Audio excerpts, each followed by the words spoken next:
Mhm.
copies also here. I mean, both doesn't arm in the leg and many kilometers to get it going. Wonderful. I hope it's still halfway. Not too fast. I hope it's good. Hold your breath faster to the belt. All right, I suggest we start, and I would like to start obviously by welcoming all of you, both present here in the room, but also importantly online, because a few people I understand are joining us environmentally friendly online to this event. Warm welcome to Rotterdam. And to the Erasmus University and the Erasmus School of Law. Also on behalf of the Dean of the Law School, Marija, who unfortunately couldn't make it here today, as she's currently outside Europe, actually even. So my name is Fabian Amtenbrink. I have various roles, one being Professor of European Union Law at the Erasmus University of Rotterdam. Another one being the Vice Dean of Research of the Erasmus School of Law, and perhaps most importantly, in today's context, I'm the academic lead for the Erasmus University in the PROSPER network, and note academic lead, not necessarily intellectual lead. As I have colleagues here also in the room, Pim and Laszlo, who are very much part of this as well, and it's a pleasure to welcome you to this Jean Monnet Network event, which we have enthusiastically entitled "Inclusive Prosperity in Europe: Concepts, Challenges, and Prospects." And the aim of this event is to contribute to the objectives of the Jean Monnet PROSPER Network, which aims to explore and enhance prosperity and economic resilience in the European Union by identifying and promoting strategies that can bolster economic stability and growth in the face of challenges that range from globalization and climate change to economic disparities among member states and their citizens. So in order to contribute to this network and its objectives, this event sets out to address the theme of inclusive prosperity in Europe, both from a conceptual perspective, exploring the scope within and across several social science and humanities disciplines, and from a more operational perspective, mapping and assessing main drivers for and obstacles to prosperity in various relevant EU policy fields. The more conceptual part will be today. And tomorrow we really get into the meaty parts of where it all goes wrong or not in the different policy fields. Many of you that work or are learned students of European Union law, but also national law, have probably been confronted with the term prosperity and maybe also resilience. Quite often they come together, resilience, prosperity. And have wondered secretly whether this term stands for more than just a vague and less than fully developed idea, or kind of like one of those typical labels that the Commission sometimes likes to use, and actually amounts to a clear, well-defined concept that can, for example, function as an analytical tool for the assessment of the existing governance frameworks, right? So to what extent do they actually contribute or not to however you define prosperity? Now, I would argue that despite the fact that in the EU context nowadays, reference is regularly made in policy documents to prosperity, a clear and inclusive definition is missing. One possible explanation for this is the complexity involved in coming to grips with this multifaceted term. As becomes clear from a review, and we will hear hopefully more about this today, a review of the rich academic literature across various science disciplines.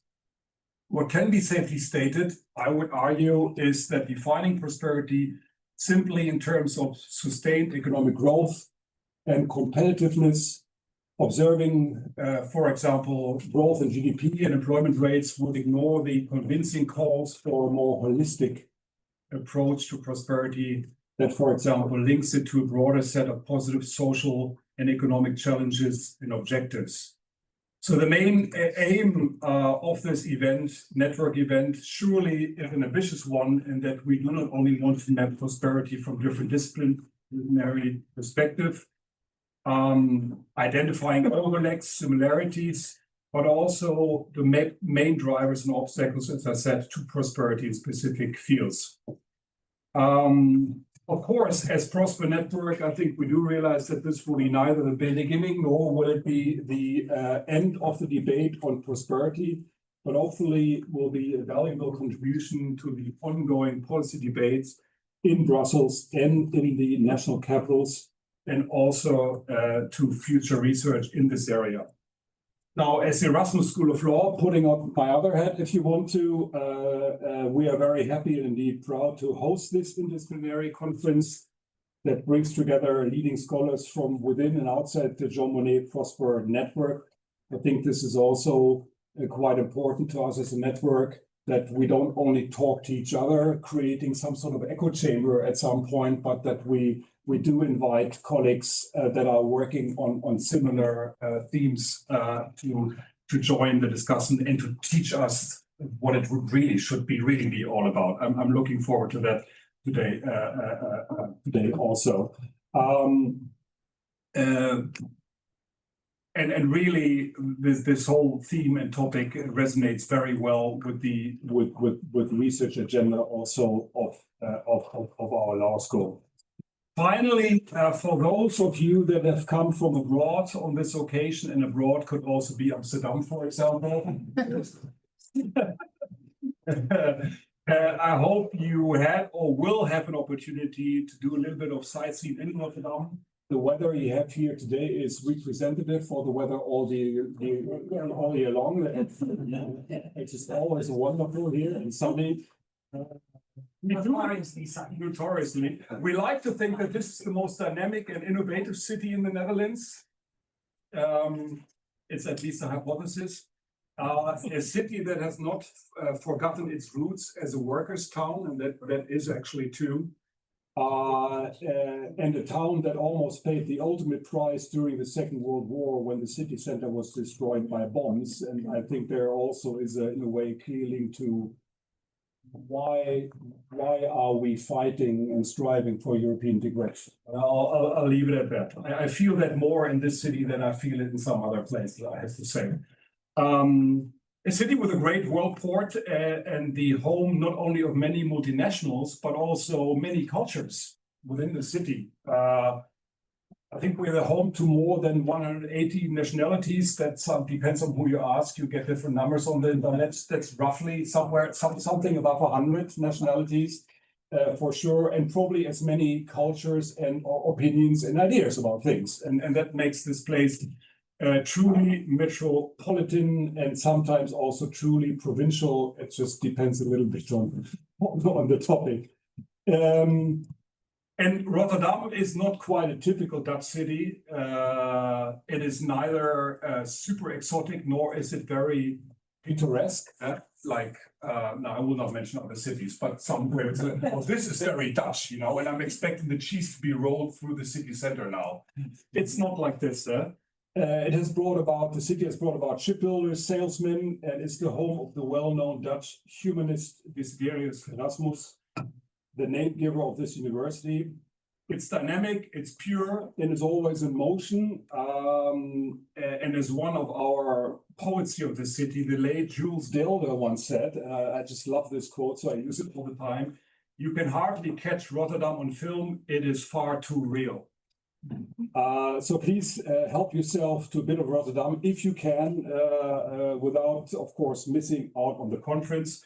And with that, I would like to open this conference. Thank already everybody online and offline for being here and also tomorrow. And I'm looking forward to very, very interesting discussions. And it's my pleasure now to give the floor to Professor Federico Fabian. Please.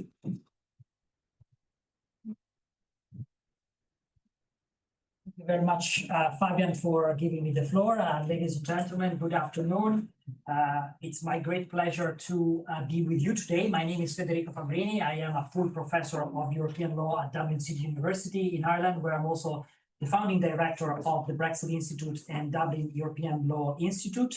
I'm grateful to Fabian for asking me to say a few opening words at the start of this conference in my role as the principal investigator of the Jean Monnet Network PROSPER.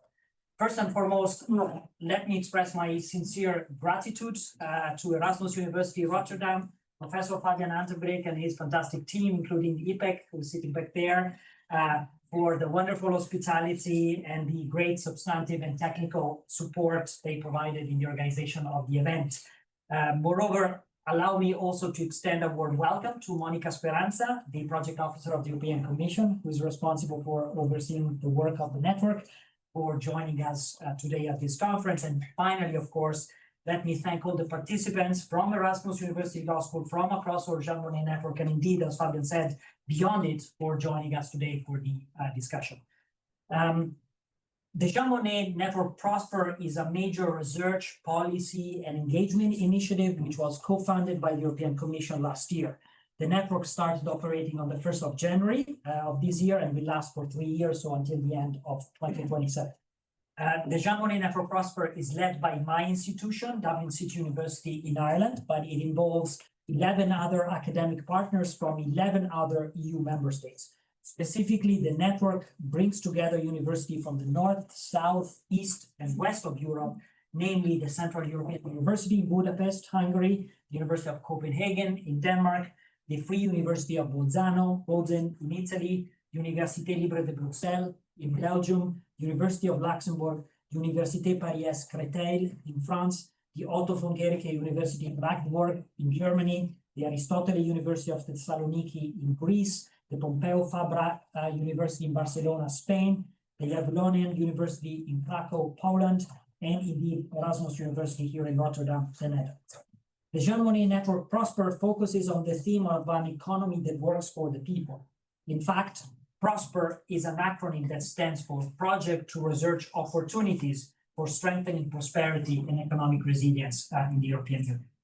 As such, the network aims to study the recent transformation in the field of EU economic governance and to provide expert insights on crucial challenges that the European Union faces, from defense spending to the green industrial transition, from digital currencies to the next multi-annual financial framework, the MFF, and from regional cohesion and social inclusion to competitiveness and growth. So we have a pretty broad mandate, but the expertise of the team allows for it.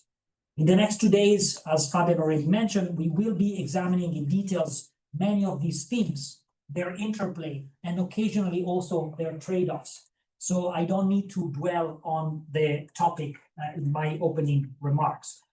Let me just emphasize that by design, the Jean Monnet Network PROSPER is an interdisciplinary project that brings together legal scholars and political scientists, sociologists and political economists, leveraging the synergies that multiple disciplines can bring to the table. The network has an ambitious set of deliverables, which I'm glad to report, it's my job, are proceeding apace. At this stage, the network has already organized 4 conferences, this one included. We have published several research papers, policy briefs, quarterly newsletter, and a blog, all available on our website, which I remind you is www.prospernetwork.eu. And I'm also pleased to announce that we are about to launch a podcast series that incidentally will be co-funded by the Irish Department of Foreign Affairs under their Communicating Europe initiative, which will expand the digital resources we're making available to EU decision makers, but also accessible to a broader audience of engaged citizens. Needless to say, none of that would be possible if it wasn't for the dedication of many people. So allow me to conclude by thanking especially my team, Ian Cooper and Charlie Halford, who are in this room. They work at DCU, they look after the day-to-day management of administration and research for the project. All our partners in the 11 institutions that are participating to the network, and indeed the European Commission, whose funding is crucial to keep us going. We're very proud that PROSPER is the only Jean Monnet network which the Commission funded in 2024. in the category of internal policy network.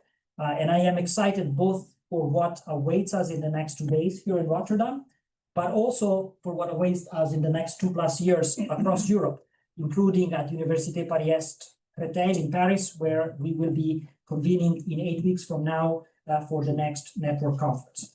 Let me conclude by saying that at a time when Europe faces unprecedented challenges, our ambition is to provide thought leadership on how to protect and promote prosperity. And by doing so, we hope to strengthen one of the pillars which, with peace, democracy, and liberty, has been foundational to the European integration project and a key to its success. Thank you very much for your attention. That brings us to the first high level policy dialogue. My name is Fabian. I'm a full professor of administrative law here at this faculty, and I'm very excited about today's dialogue of my expertise around the intersection of power, regulation, and markets. So it's really nice. Of course, we know from the PROSPER network and all the research that's taking place that inclusive prosperity is more than statistics. It's about who benefits, who bears the risk and cost, and how institutions and private actors keep that distribution fair and resilient over time. But of course, across the European Union, this conversation is now inseparable from geopolitics, supply chain security, defense readiness, the energy transition, industrial policy, and competitiveness, each with distributional effects across regions, sectors, and also generations. But we are forced to have two outstanding voices to set the stage. The first speaker of today will be Professor Martin de Jong. He is a full professor at both the Rotterdam School of Management and Erasmus School of Law. He's a scientific director of the Erasmus Initiative Dynamics of Inclusive Prosperity, a flagship program created by the Erasmus School of Law, the Rotterdam School of Management, and the Erasmus School of Philosophy. He also holds a part-time professorship at the School of International Relations and Public Affairs at Fudan University in Shanghai. And his work spans public policy and governance, decision-making, transport infrastructure, sustainable urban development, city branding, corporate social responsibility, and cross-cultural management. And he's advised the Dutch Parliament, national ministries, European city networks, and Chinese city governments. That will be the first speaker. The second speaker is Dr. Nicole Rosenboom. She's a partner at Proxera, and she specializes in competition economics and antitrust damages. And she works across public and private enforcement on cartels, abuse of dominant position, market definition, effects analysis. And she has been at the forefront of academic debate on sustainability, ESG, and competition. And her recent publications include work on sustainable divergence between the European Union and the United Kingdom, and the fair share principle in competition law. And she brings a precise economic lens and a strong grasp of the context. Martin, setting the stage for our discussion, can I give you the floor? Thank you very much. Now, as a professor of inclusive prosperity, maybe you would expect me to start defining what prosperity is, let alone inclusive. I'm not going to do that. Maybe that will appear in the course of these 2 days, but I will start with one of my all-time heroes, especially now that I hear that there are unprecedented challenges. Actually, not new. I think we all know that there are unprecedented challenges. And this all-time hero, Federica knows him, Montesquieu. You saw me boast about him before. I think when it comes to the advent of tyrants, Montesquieu is always an important entry point to take. In his case, it was Louis XIV, who was on the rise, grabbing all the power. We are seeing the same phenomenon. Now, the reason why I choose him both to start and to end my talk is because in his work, a number of features appear that make him relevant to this time. It's not his good style of writing. I do not honestly like his style of writing. There are much better novel writers than he is. But he has an important message to tell. One of them is that countries transplant ideas and institutions from each other. And it's what you specialized in how to do that or how not to do that. Another is that he has a very keen eye for culture in legal and political affairs. And he's very aware that if you copy the wrong institution, it will probably not work or even have detrimental effects. A third one that I always thought was self-evident, but proves not to be anymore, is the so-called absence of fear. His main driver in his work was to avoid that people like Louis XIV could make you scared. And I thought, very fun. Well, it's not happening. And the fourth is that he was still operating at an age where we have a complete social science, one where politics, law, culture, sociology, economics all came together to make sense of legal affairs. And he truly showed that if you leave any of those out, you will have a misconception of what the true legal or political challenges are. Come to this, his ideas, checks and balances, separation of powers, were transplanted to the United States. We know the checks and balances, don't we, in the United States? They worked, didn't they? Or not? I think recent developments have shown that either there must be something wrong with his theory, or it was not applied properly. But among the Western societies that we now have, one that has the least checks and balances, perhaps Hungary and Turkey accepted, I don't know, is the United States. So it is clear that we need to redraw the boundaries here. If we saw how immigration and customs enforcement operates in the street, especially of democratic cities, to pick up people, excusez-le-moi, but that reminds me of the Gestapo. If I read how the former FBI director, Comey, is now under attack, I thought, what kind of legal system is this? You know? What can you be sure of in this kind of context? And then deploying the army against democratic cities and summoning them to meet certain personal requirements and to behave in certain ways, to follow the leader, sounds eerie. Now, I think something in the spirit and the culture, not only of the United States, but also of Europe has changed. That is the reason why we have this committee, and that why the absence of fear is not so far removed anymore. Countries are learning from each other. You bet that Geert Wilders learns from Hungary. He knows that very well, and they learn from each other. And in Poland, they know the situation. And in France, they know the situation. So this transplantation is currently still happening, as it did in Montesquieu's time, only the opposite direction, how to dismantle democracy and a rule of law-based system. It's in action.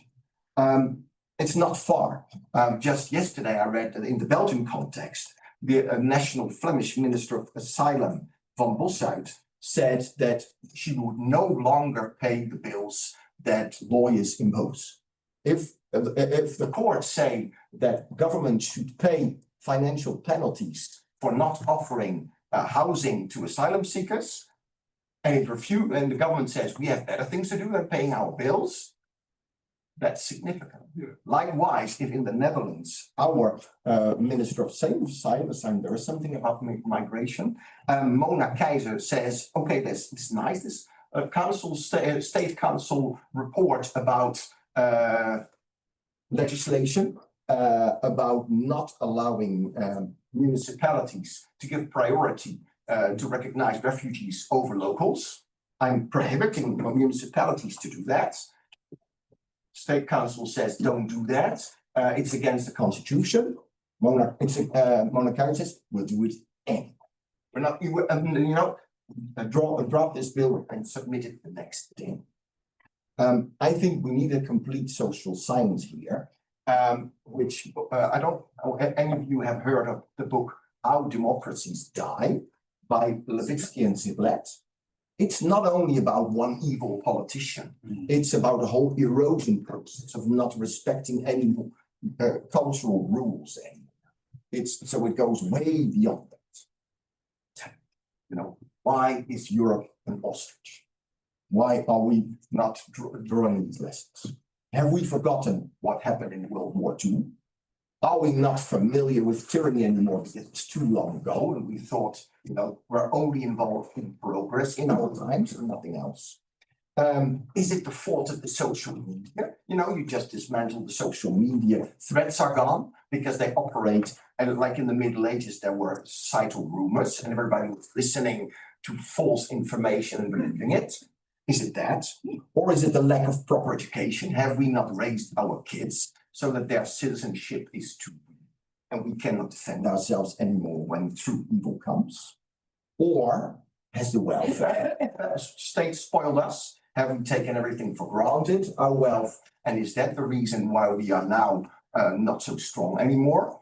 Or the opposite, has neoliberal instrumentalism forced us to produce, as if it were a fetish, so that we have to make more reports, more laws, more articles, more of it, more of that, without asking ourselves what the meaning is of these products. Well, authentically, all of them. And I'm not denying that some of them apply.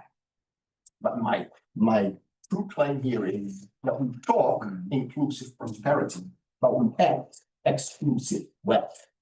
Even though there are a lot of signs of growing disparity, and there is a lot of rhetoric, there is no real action.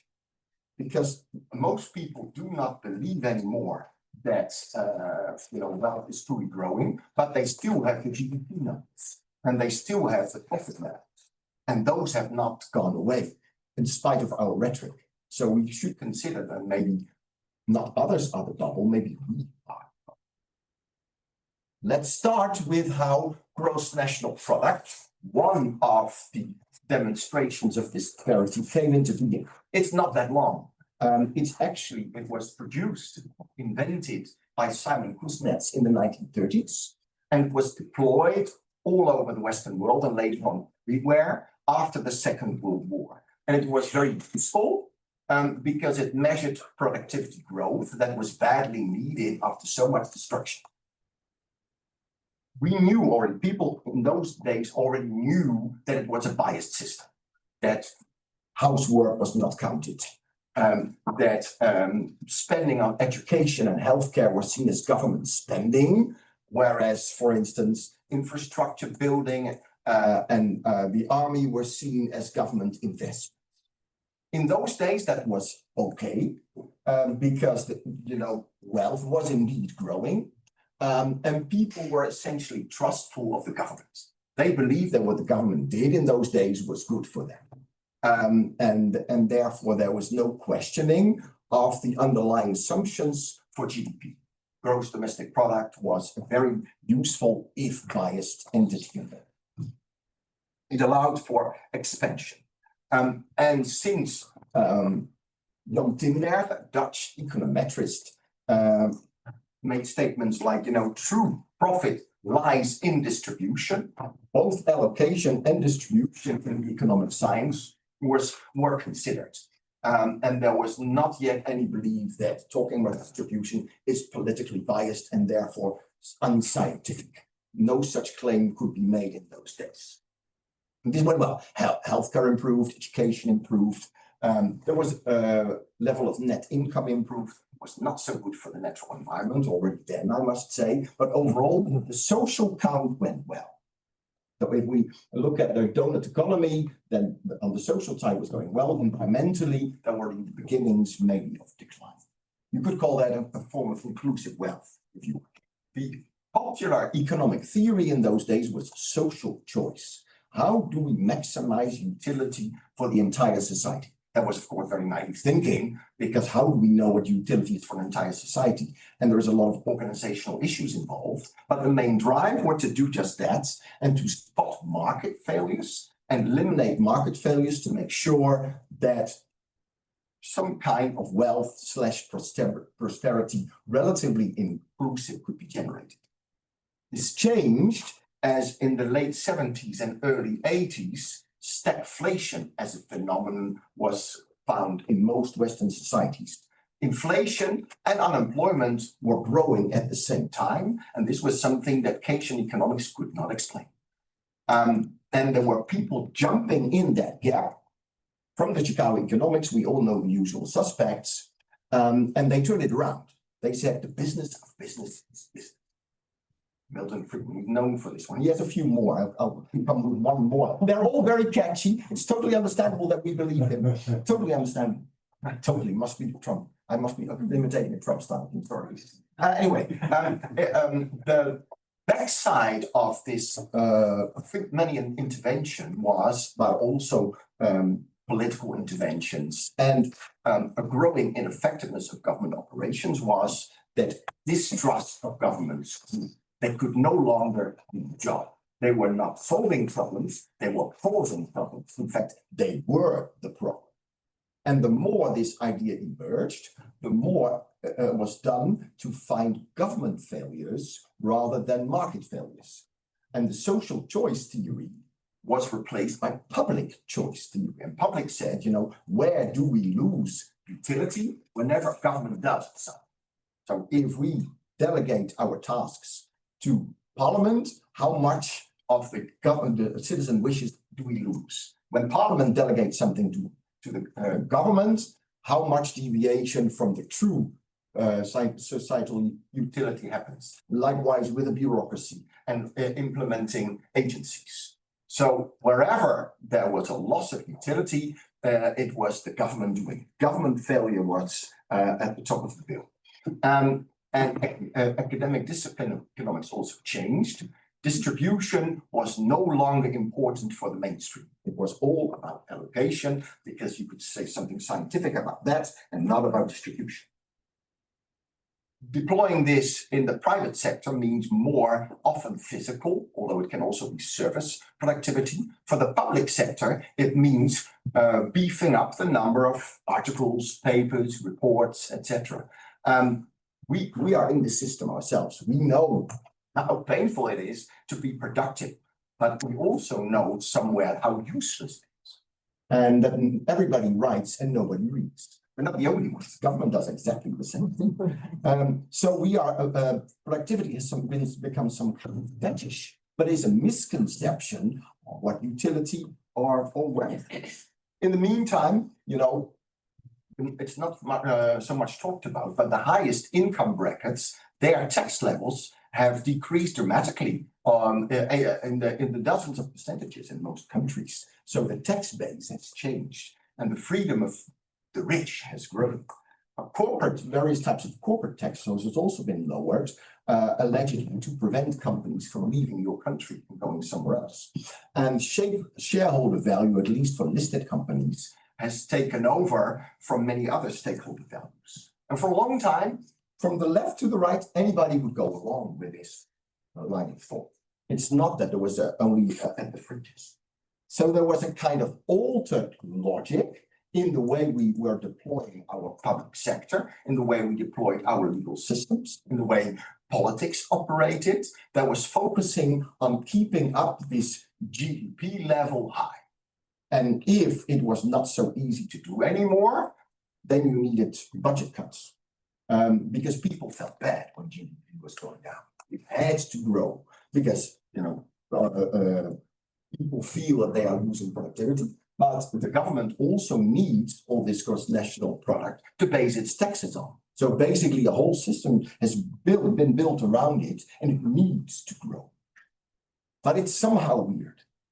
My parents had a house in Vlaardingen, just 15 kilometers west of where we are now.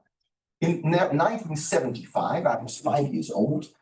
They bought not a freestanding house, a house in Rome for 78,000 guilders.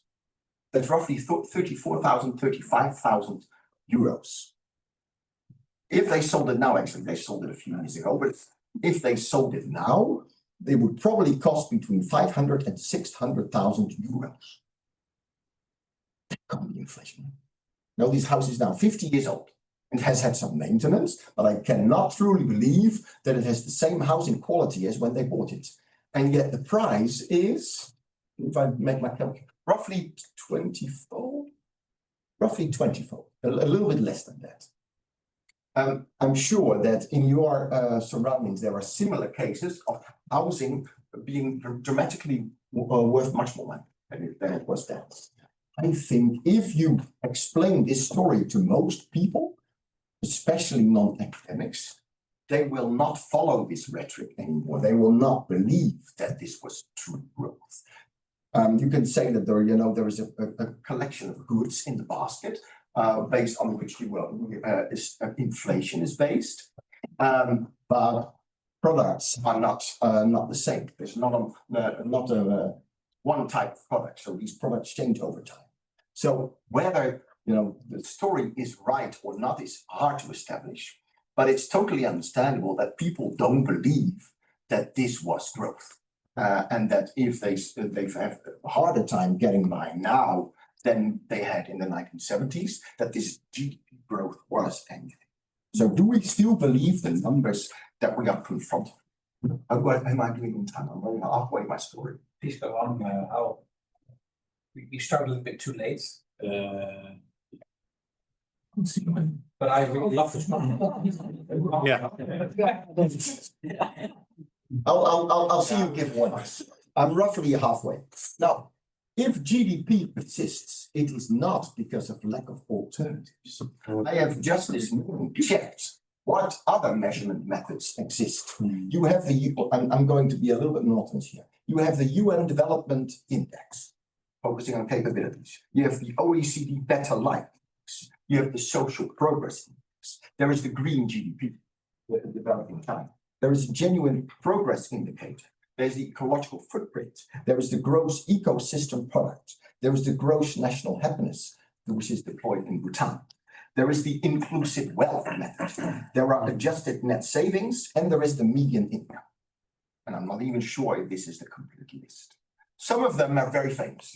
The UN Development Index is quite famous, and there are a few more. And within countries such as the Netherlands, we have statistics bureaus and banks also making their particular versions of it. And they cover a whole range of issues that we want.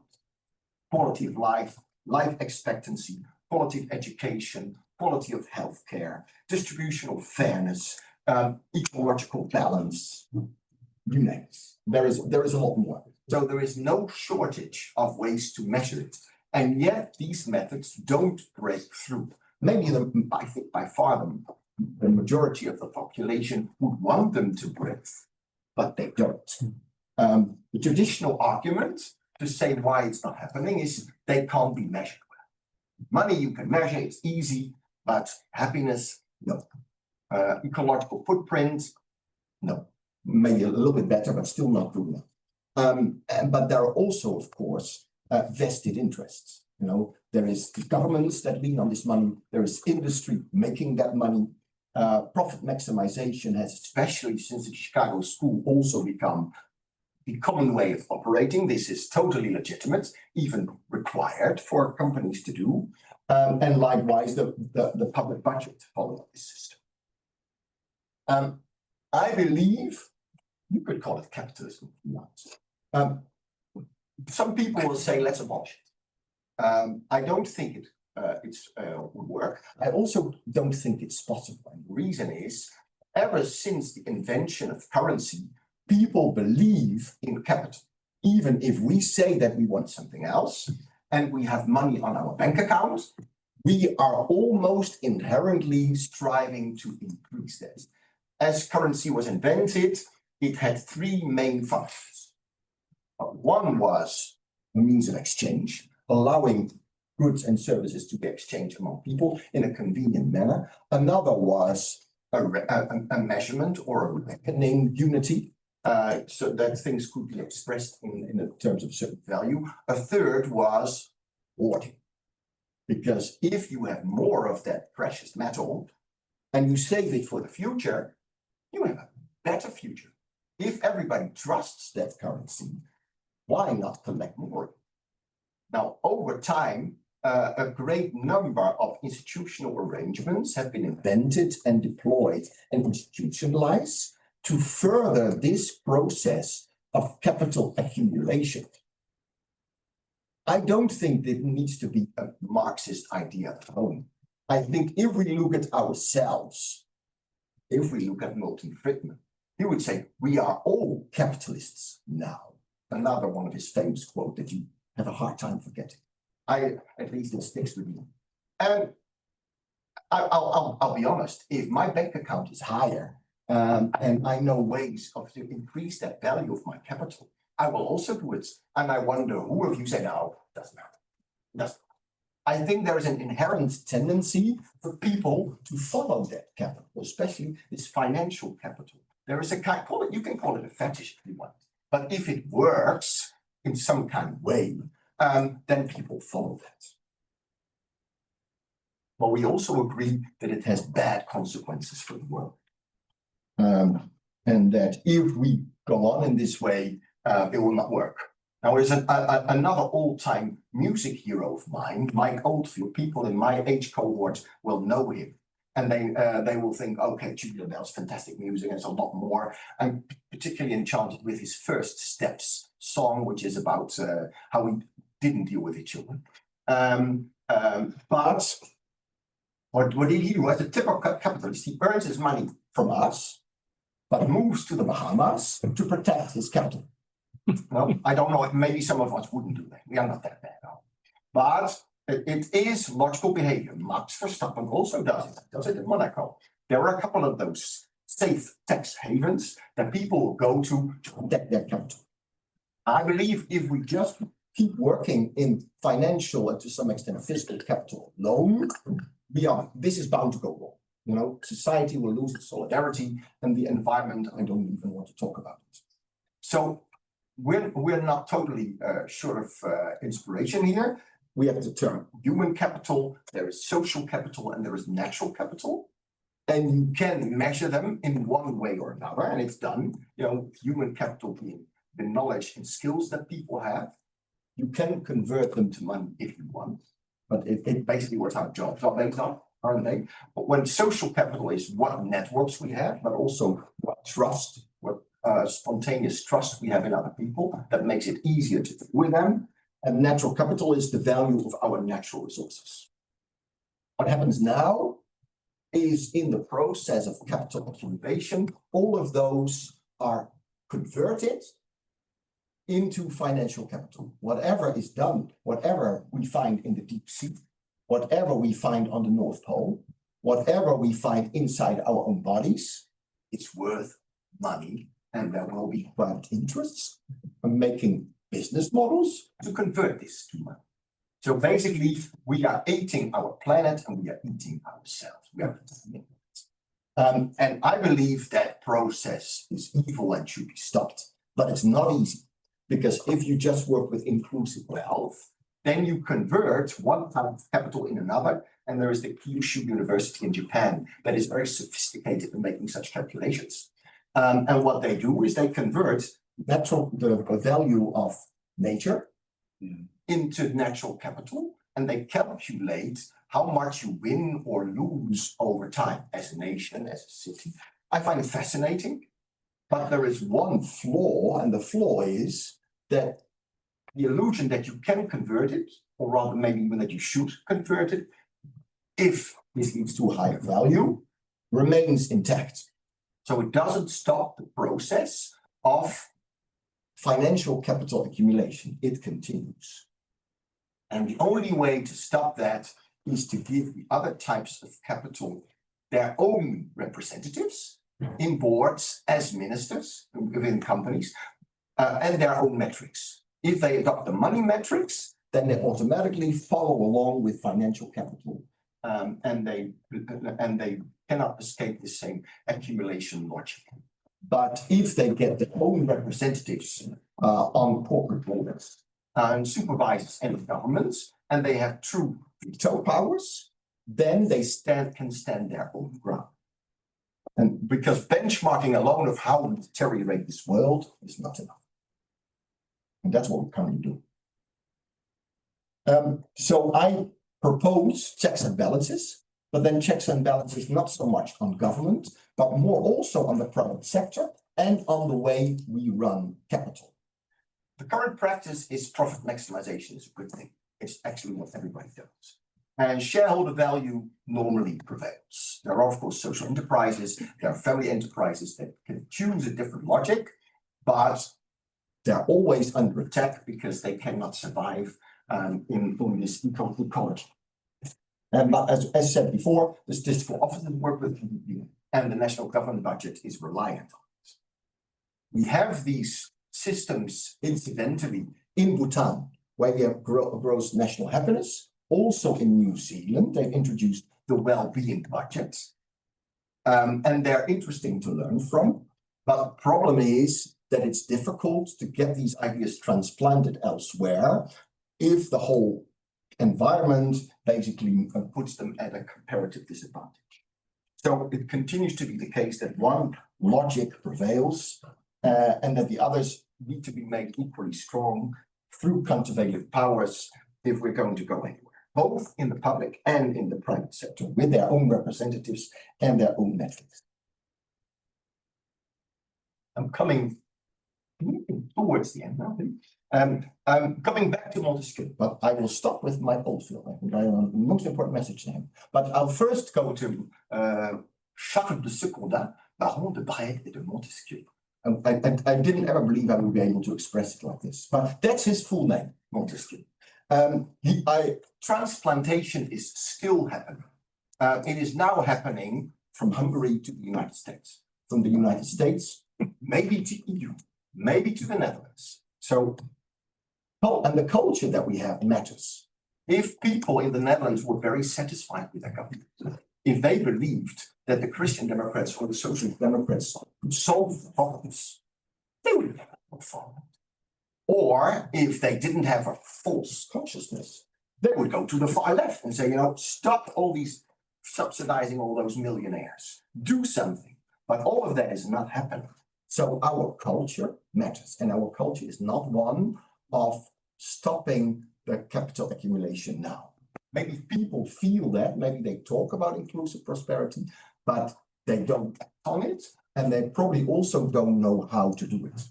In the meantime, the fear, unprecedented challenges, they are on the rise. So what Montesquieu was fearing in his days is still relevant today. So I believe that law and economics and sociology and anthropology and political science, perhaps with a tinge of technology even, is the complete social science that we need. Question is Montesquieu wrong? Have the checks and balances in the United States, in Hungary, maybe in the future in Poland or even in the Netherlands, are they failing us? Is his theory wrong in the end? At first sight, we'd say yes. If apparently you can get the same political representatives from the same party line everywhere, as is actually common and even proclaimed, for instance, in countries like China or Vietnam. So if you make sure that one party can capture all those institutions, then there is no more checks and balances, at least not in the traditional way. So at first sight, we say yes, the checks and balances have failed us. But upon reflection, I think his theory should have been updated because the size of the government and the bureaucracy has grown dramatically. The consultants and the policy advisors have played a major role because of technological complexity. And also, the media that existed in those days are very different from the ones we are now. And we have not made any capture on how our media, let alone social media, are undergoing checks and balances. So, plus, the major impetus, this GDP growth or profit maximization, that is basically a dominant ideological logic that also goes on. So the monomaniacal logic of capital accumulation has simply taken us way too far, and we have not deployed the checks and balances to that logic. As a result, we now make digital twins of the ocean, saying that we want to save the environment, in reality, dumping all kinds of materials. So the types of capital that we have, human, social, natural, they also need their own veto powers in the public and in the private sector. Is there a future for the ostrich? Is Europe prepared? I'm not going to say yes or no. For now, we are challenged between flattering or resisting Donald Trump. Mostly flattering. What we also face is if countries choose the Soviet Union, or let's say Russia, sorry, I don't know what that lapsus comes from. If some of the EU members, Hungary, Slovakia, but it could easily be others in the future, prefer Russian interests over Ukrainian ones, or prevent all the other member states of adopting policies that they think are badly needed. What do we do? Are we going to respect constitutional rules in the EU and say, sorry, yeah, no policy? Or are we going to overthrow them and defend the majority of Europe against the minority of Europe? I'm not saying yes or no, I'm saying this is a major challenge that is currently faced, and perhaps we'll make choices. And how in each constituency do we deal with anti-system parties? In some cases, we kind of respect them and we let them free to talk. I think the Netherlands is consocialist enough to allow all those far-right parties to speak up in public. In Belgium, they were really found that hard to accept, and they would rather bracket them or put them outside. We also know that in countries like Romania and Moldova, one a EU member state and the other a near EU member state, they had to change the application of constitutional rules to make sure that far-right parties would not end up in power. So we're actually already deploying new rules here and there, informal or formal, to deviate what we think is fair and right. Inclusive prosperity is discussed. You know, we say that the people have the right to speak, even if they are far right, even if they are wrong. But what we really practice is exclusive wealth. But the people's discontent will grow. It is already much faster now than 10 years ago. I don't want to think now what it's going to look like in 10 years. We can say that they have false consciousness, that they vote for the wrong party because they don't understand. Well, apart from the fact that they are not going to buy that argument, it's not going to help us. If they see their interest in a certain way and we are rule of law, we are democracy, then we have to accept things as they come. But who is going to be the next Hungary?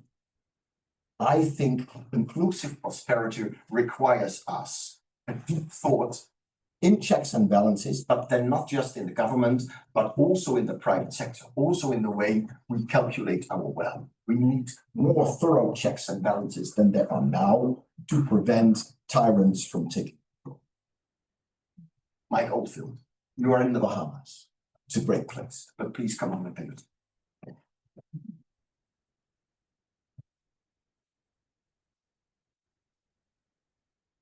Very much. It was a great start, very visionary, also quite political. I feel that now we go to a little bit of a less political domain. We go to traditional economics. Cool. I love the on the theme. Thanks. I have a few. So thanks so much for inviting me to this conference. And I think actually this is the first conference I have done in Bruszt. I'm very several of them, so I felt very much at home with what you said about the mentality of this city, which I can echo well.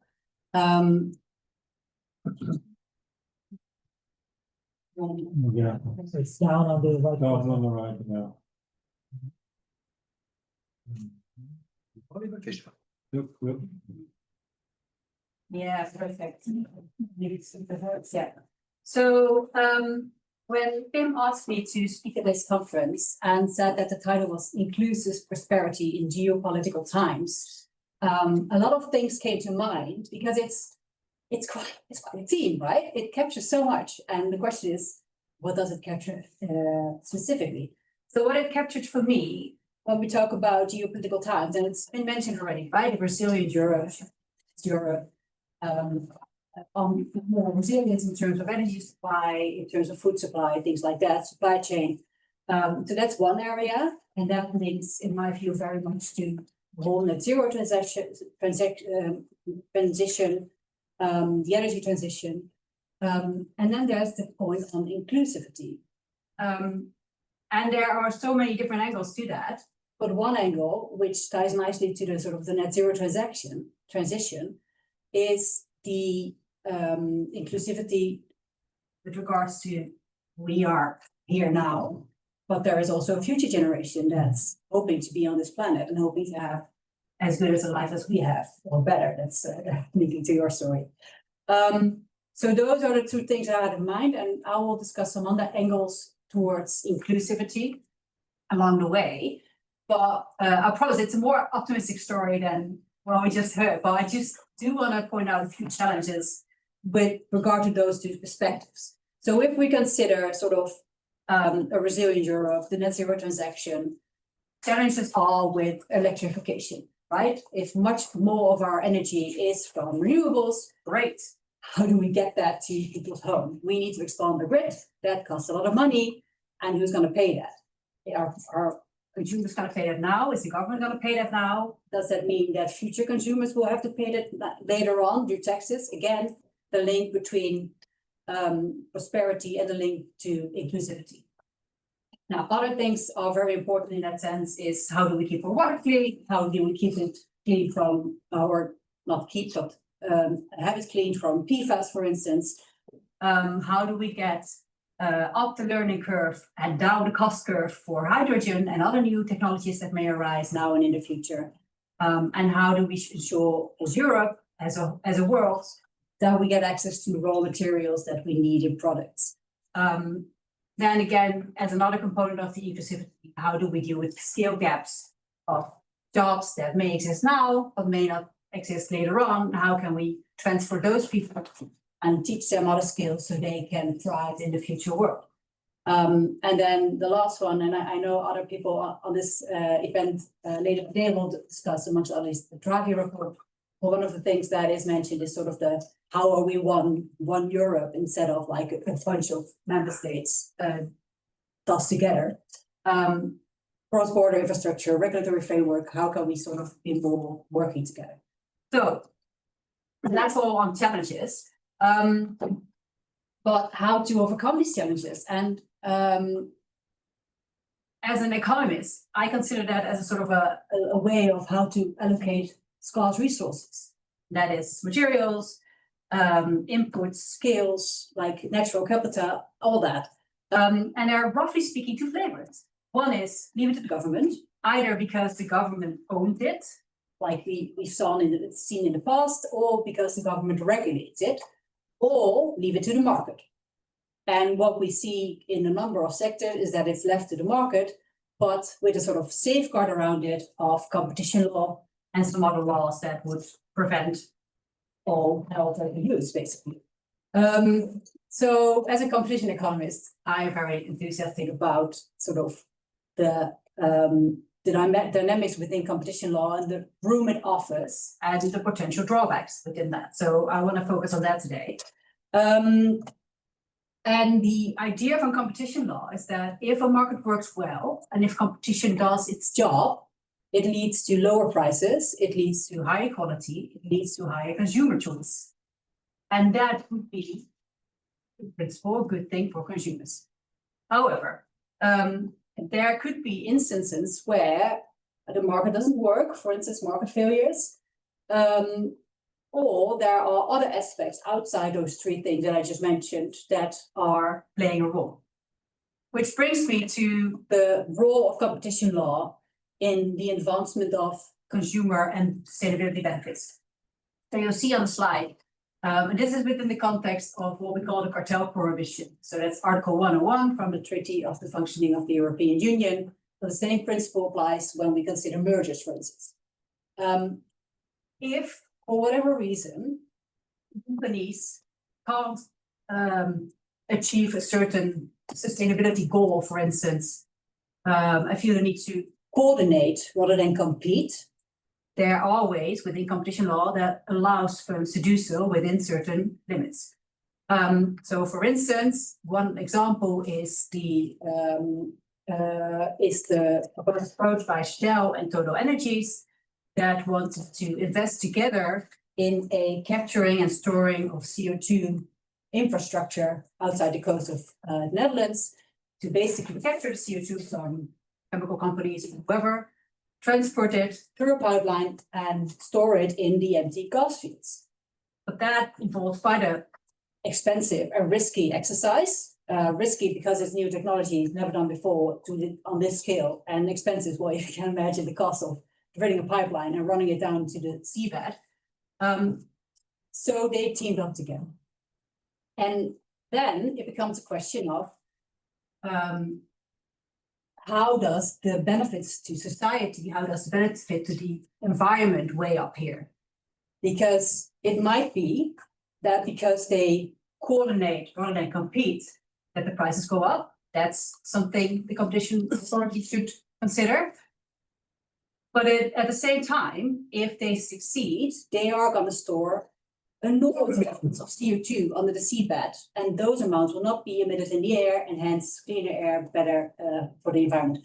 As you can see now, the bottom of the graph, I highlighted sustainability, but there are a number of other non-competition effects that can be addressed under the under the hood of competition law, and competition authorities, at least in Europe, can take those into consideration when they are faced with either an agreement between companies or a merger between companies. The question then is, though, how do you do that? Because as you can see, the top one, the competition effects, those are all monetary effects. Prices increase, right? 5% increase, 10% increase. Quality, you could probably also give a sort of a metric for. Innovation, number of options of choice to consumers, that's also quantifiable.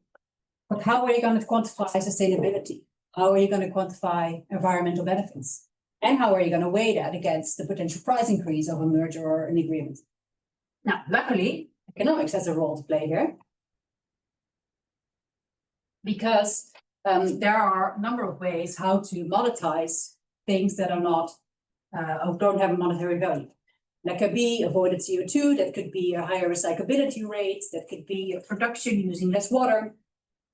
There are all sorts of methods that allow you to calculate the social cost of carbon or the social cost of avoiding environmental damage.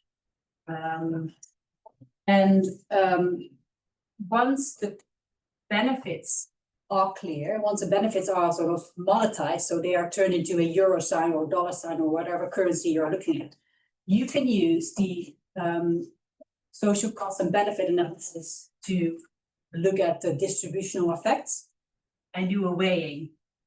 So this tool is used by many governments for all sorts of initiatives, or also if Schiphol, the airport, they need to do a bit, and then the plus is more flights, more income, more whatever, and then the minus is probably the noise for the people who live near Schiphol. And then the net effect should be above zero for it to go ahead. You can do something similar if it's about an agreement or a merger that leads to environmental benefits, for instance. And the method allows you to assess different actors. So, for instance, different types of consumers, and I'll get back to that later. But it also allows you to calculate the net present value, which means you can move the value over time, which means you can look at the intergenerational effect of something. Because something can be very good now and very bad later, or the other way around. And it allows you to weigh that.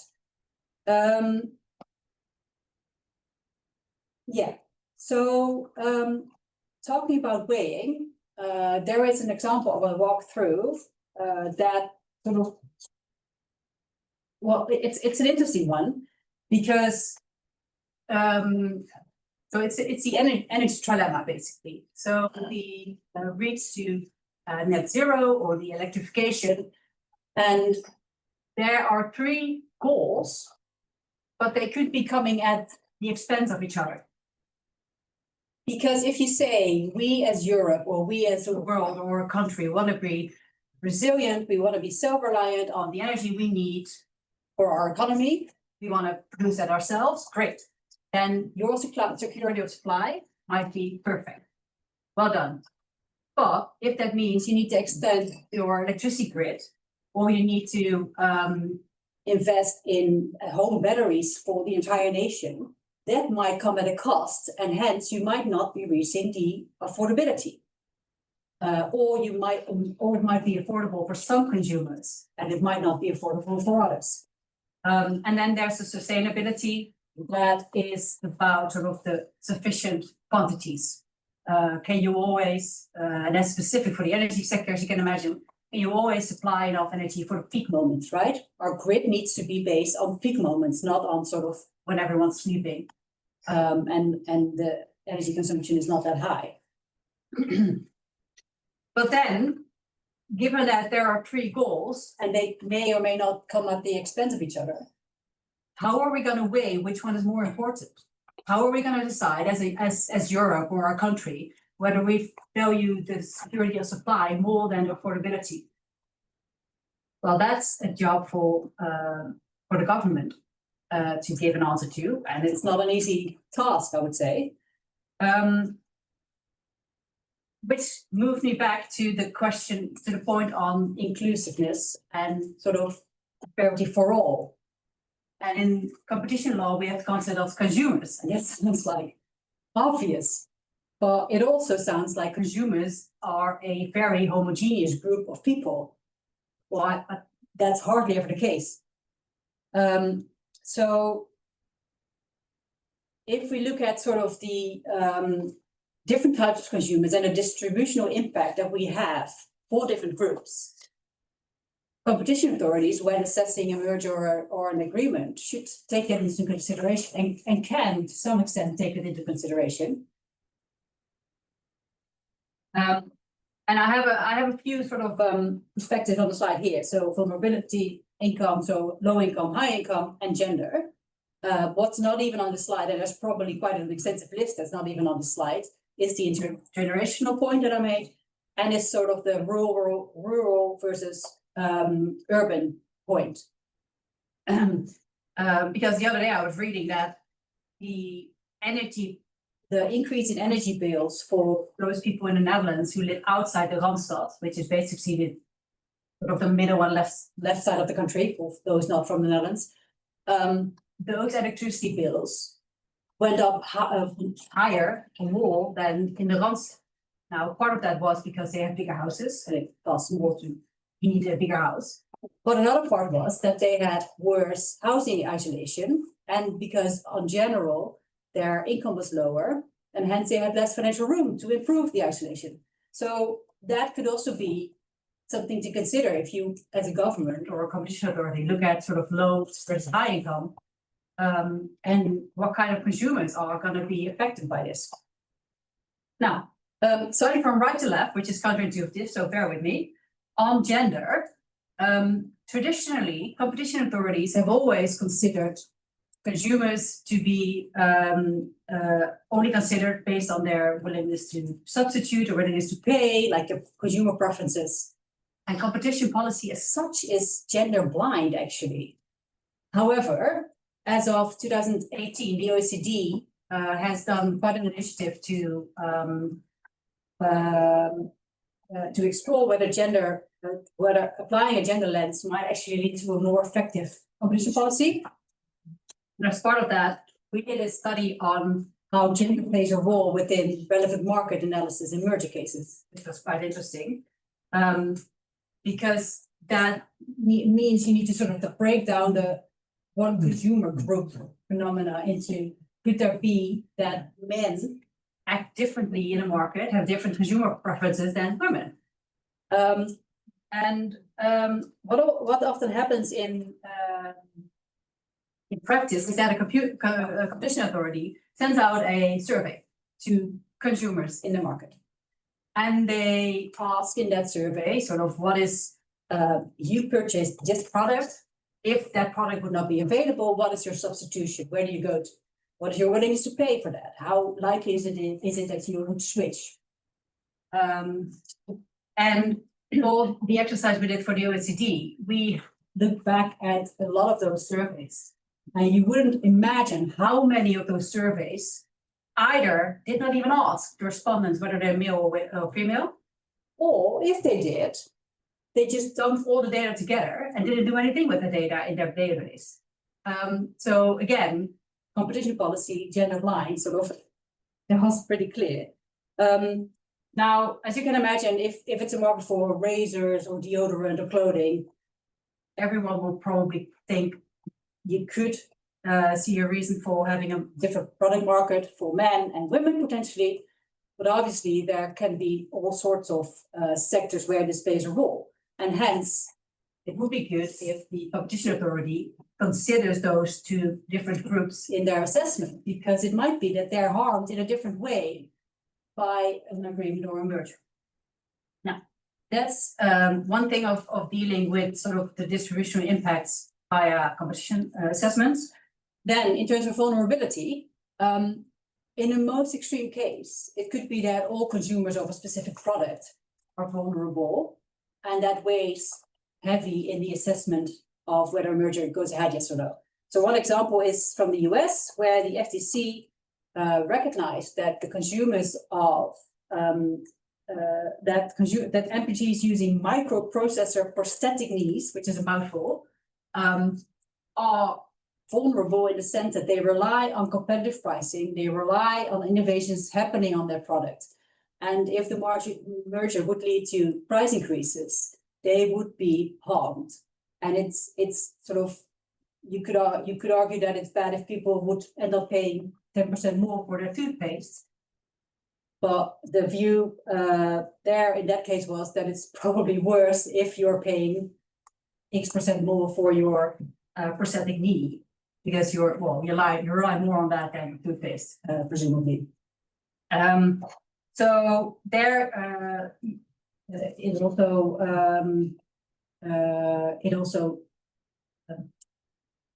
there the authority explicitly considered that in their assessment. And then lastly, the high and low income, which I already commented on, in the sense that you could sort of, there is a price increase overall of a merger, and the price increase may be the same for people, but the ability to pay that price increase might be different for low income and high income insurance.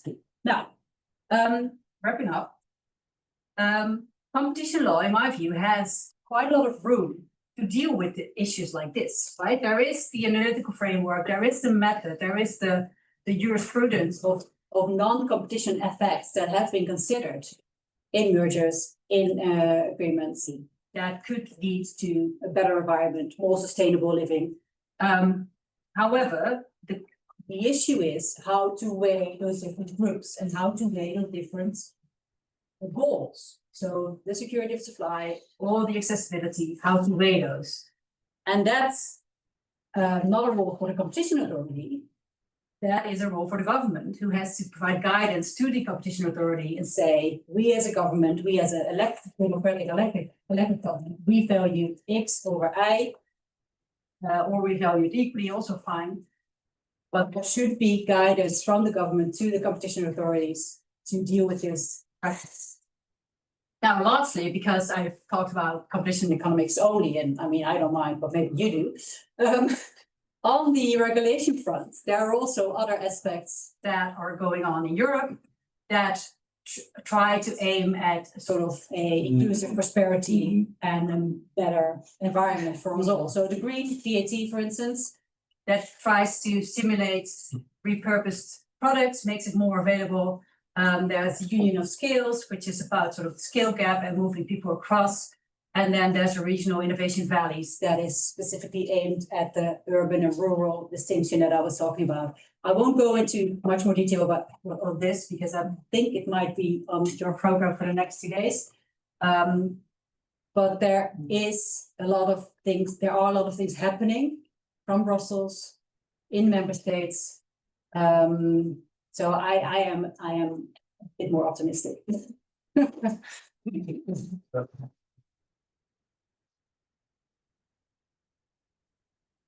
Before we go to the audience, I've got one question to both of you, if I may.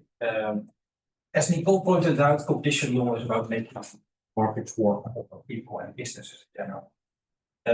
And of course, increasingly, you can see, as you discussed at the start, competition authorities, but also private parties are to incorporate public interest in computational assessment. But even if you try to pursue, for example, sustainability objectives, the advantages need to be quantified in a way, and very concretely, it means they need to be monetized. And to put it more bluntly, at least some of the advantages need to benefit the consumers in the relevant markets. The famous fair share.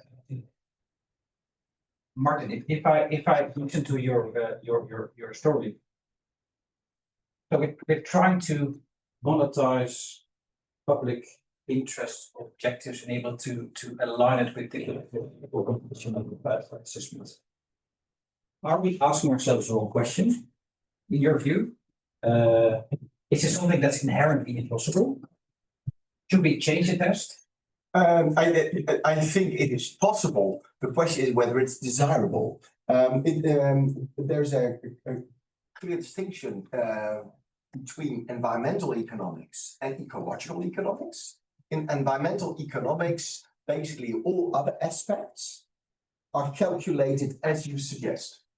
And then it's obviously a political choice to decide what that value is. You can present it as objective monetization, but the value of a tree or the value of somebody's happiness, psychological, social, other, is always an arbitrary choice.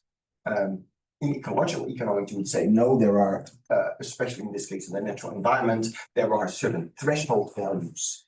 If the quality of the system, biodiversity or other, goes below that, the whole system is lost. And then the reasoning that the value of a tree goes up if there are when there are fewer of it doesn't hold, because a tree alone is worth nothing.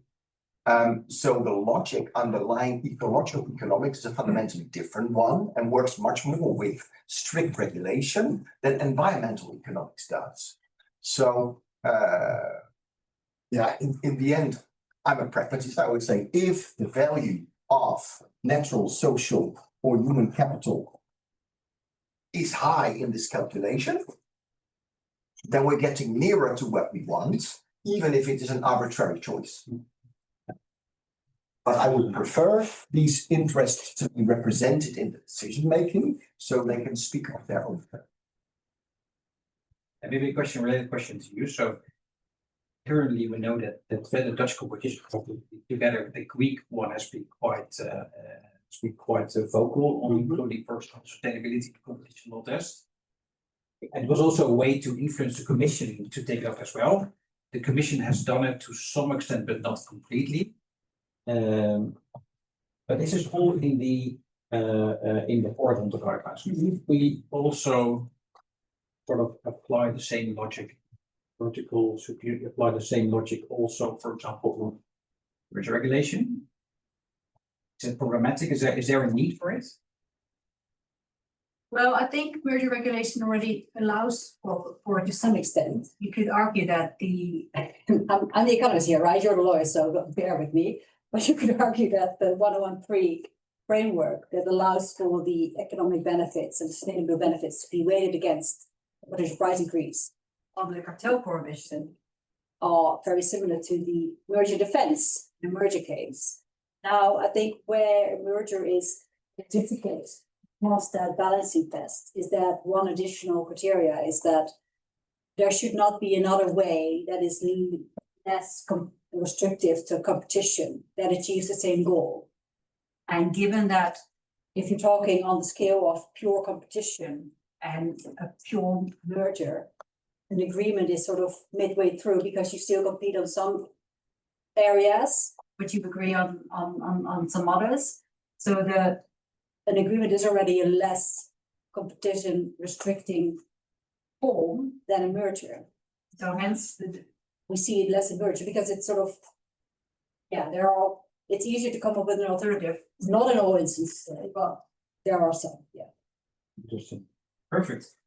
Thank you both very much. Now we have the benefits of a very wise and experienced crowd.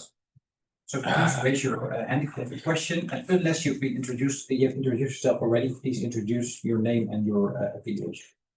Please, go ahead. Thank you, Pin, and thanks to the speaker. As the PI of the network, I really want to come in first to congratulate the speaker and also the organizers, because I think this really ticked the box of what we want this high-level policy dialogues to be within the framework of the network.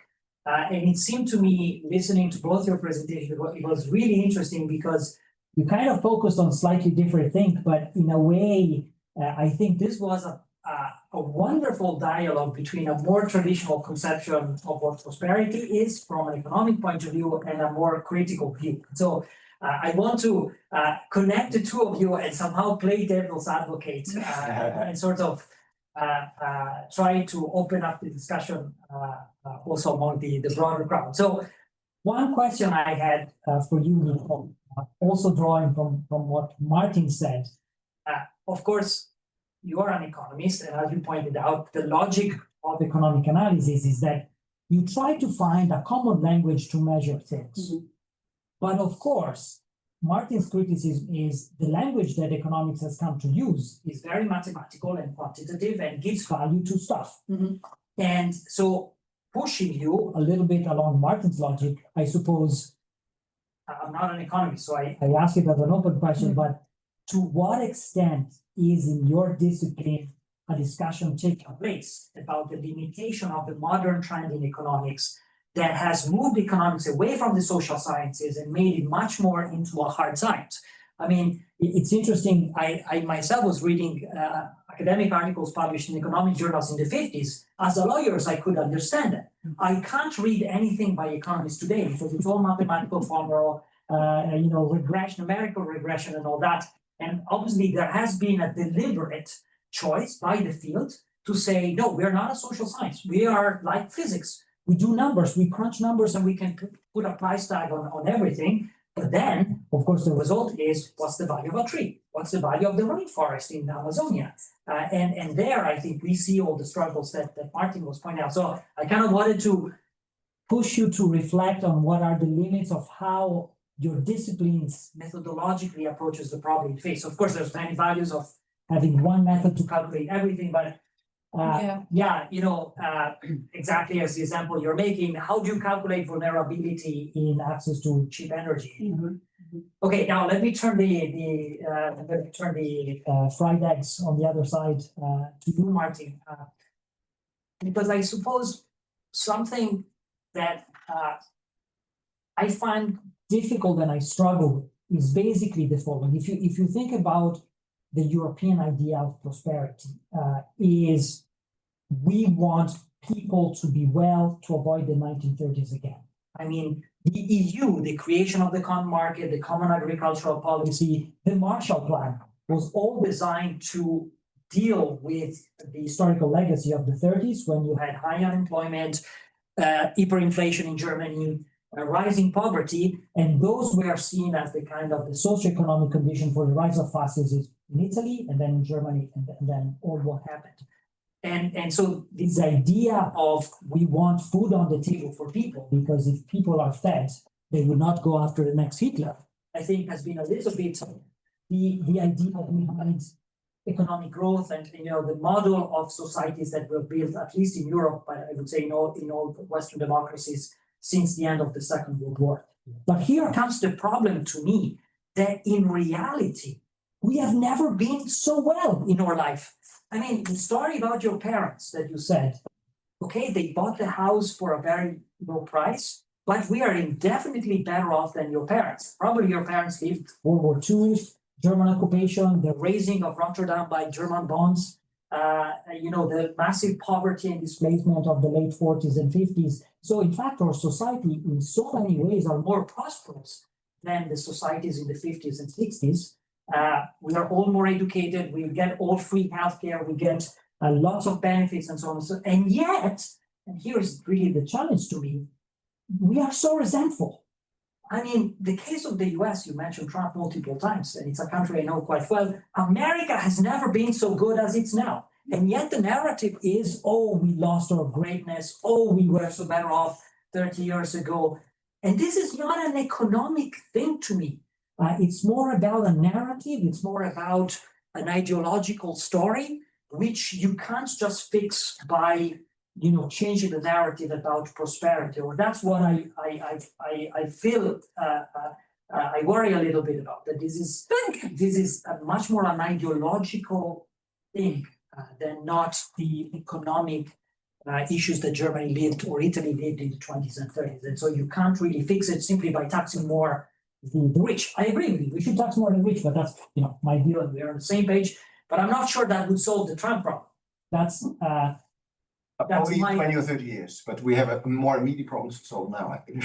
So before that actually expands government capacities. Yeah, but I can get back to you. I got your point. Yeah, that was essentially. Yeah. Sorry for being long. I think first, let me just say that I sometimes also struggle reading economic. Would love to formulate things, but I get your point. I think your point also stresses why these interdisciplinary events are so important, as you take sort of everything into consideration.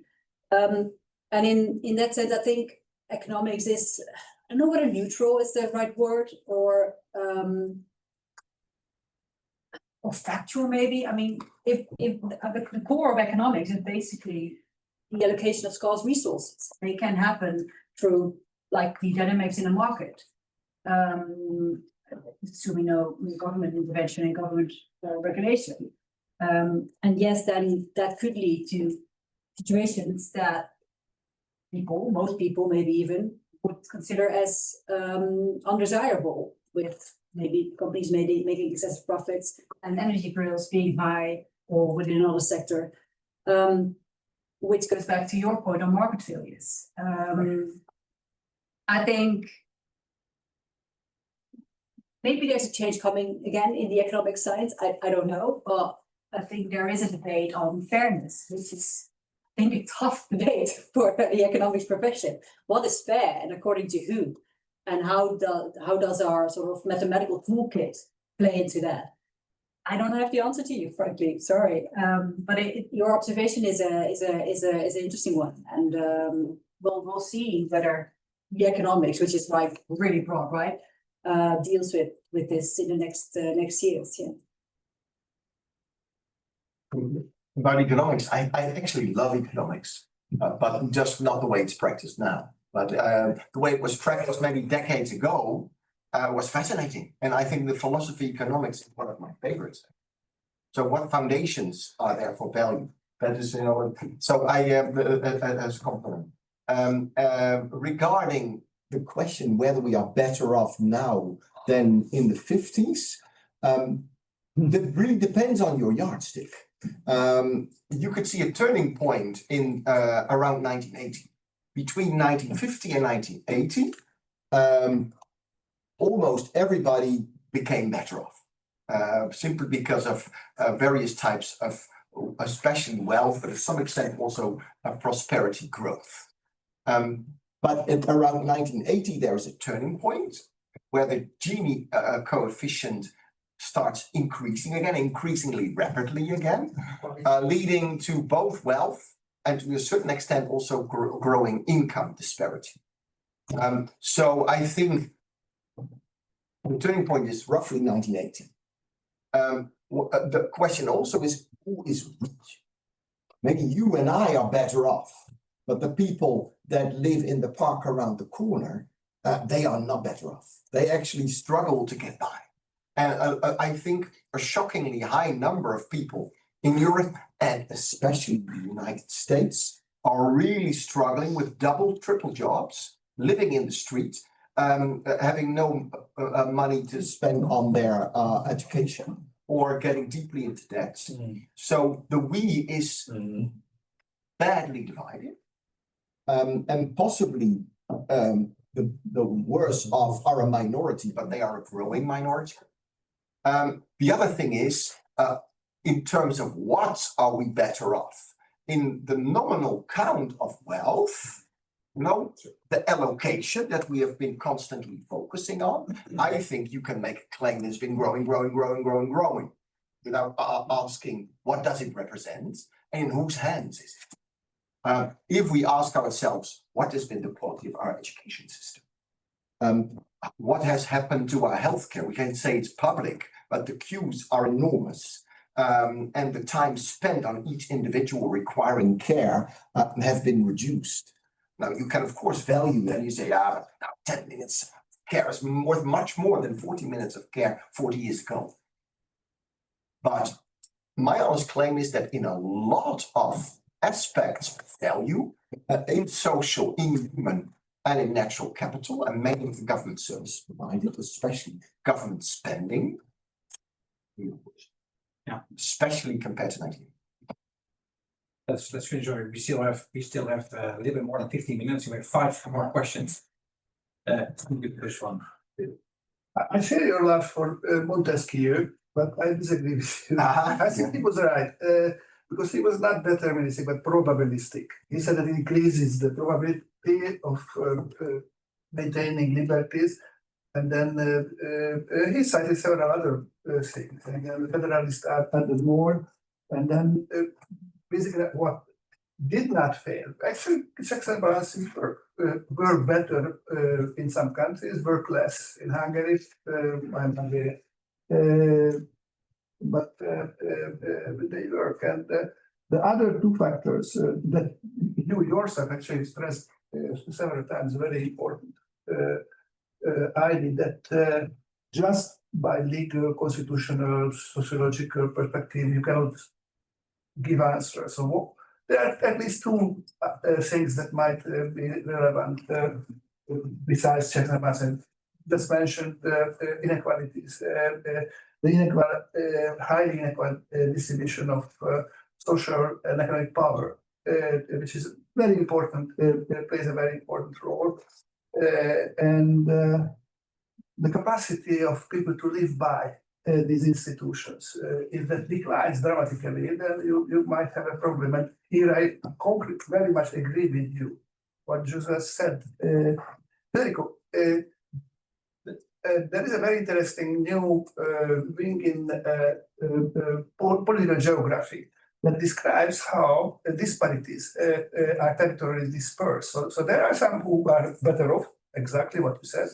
But if you look at, for example, the electoral maps in Hungary, Poland, or in many other countries, you can see a very clear distribution of vote for the extreme right or populists or But they are still better off than how they were under the communists.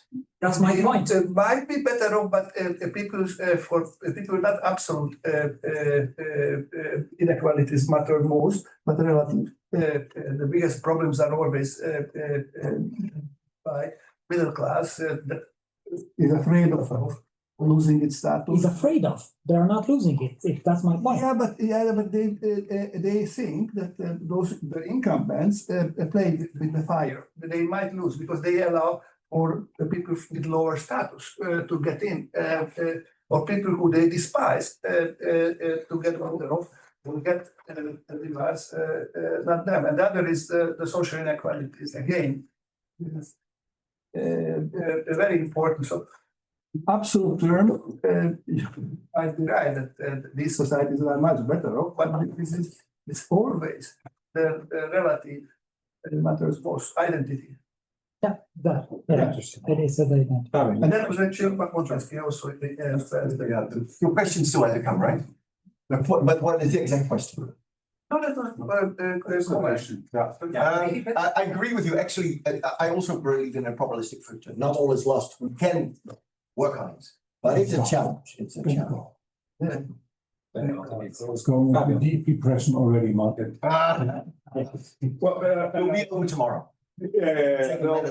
Actually, on the seeming paradox that Federico is referring to in the US context, but not in the EU context. I mean, has already been mentioned. That this point of not everybody may be better off. I think there's also something else going on, that is populism. And you see, populism has nothing to gain from a positive narrative. Yeah. Right. So here the point being, where facts do not support the negative narrative of populists. So, for example, actually, it is economically maybe not that bad, really, then the facts will simply be ignored or replaced by something else.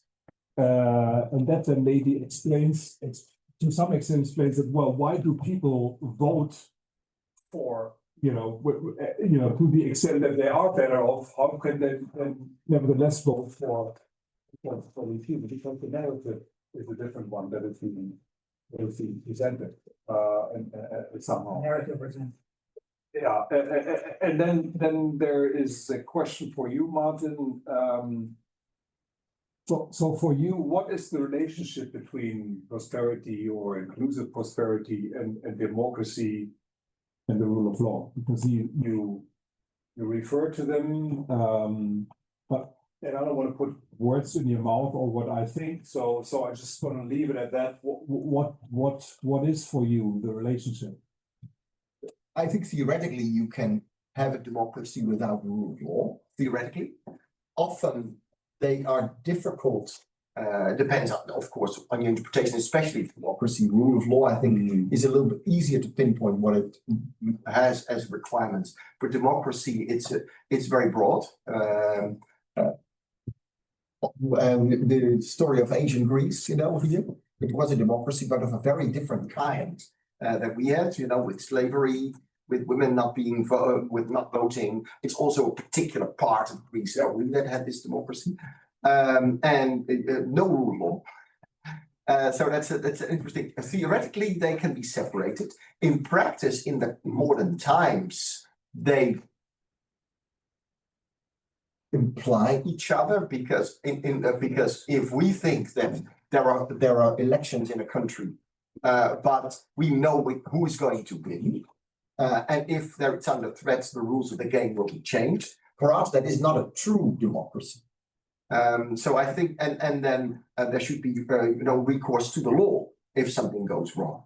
But if this is made practically impossible, then this recourse of the law is dysfunctional, and then it's not really a rule of law based system anymore. So they are closely associated the way we see democracy and rule of law. But the link to prosperity, I was mainly interested in that part. Yeah, okay, now that's a complex one.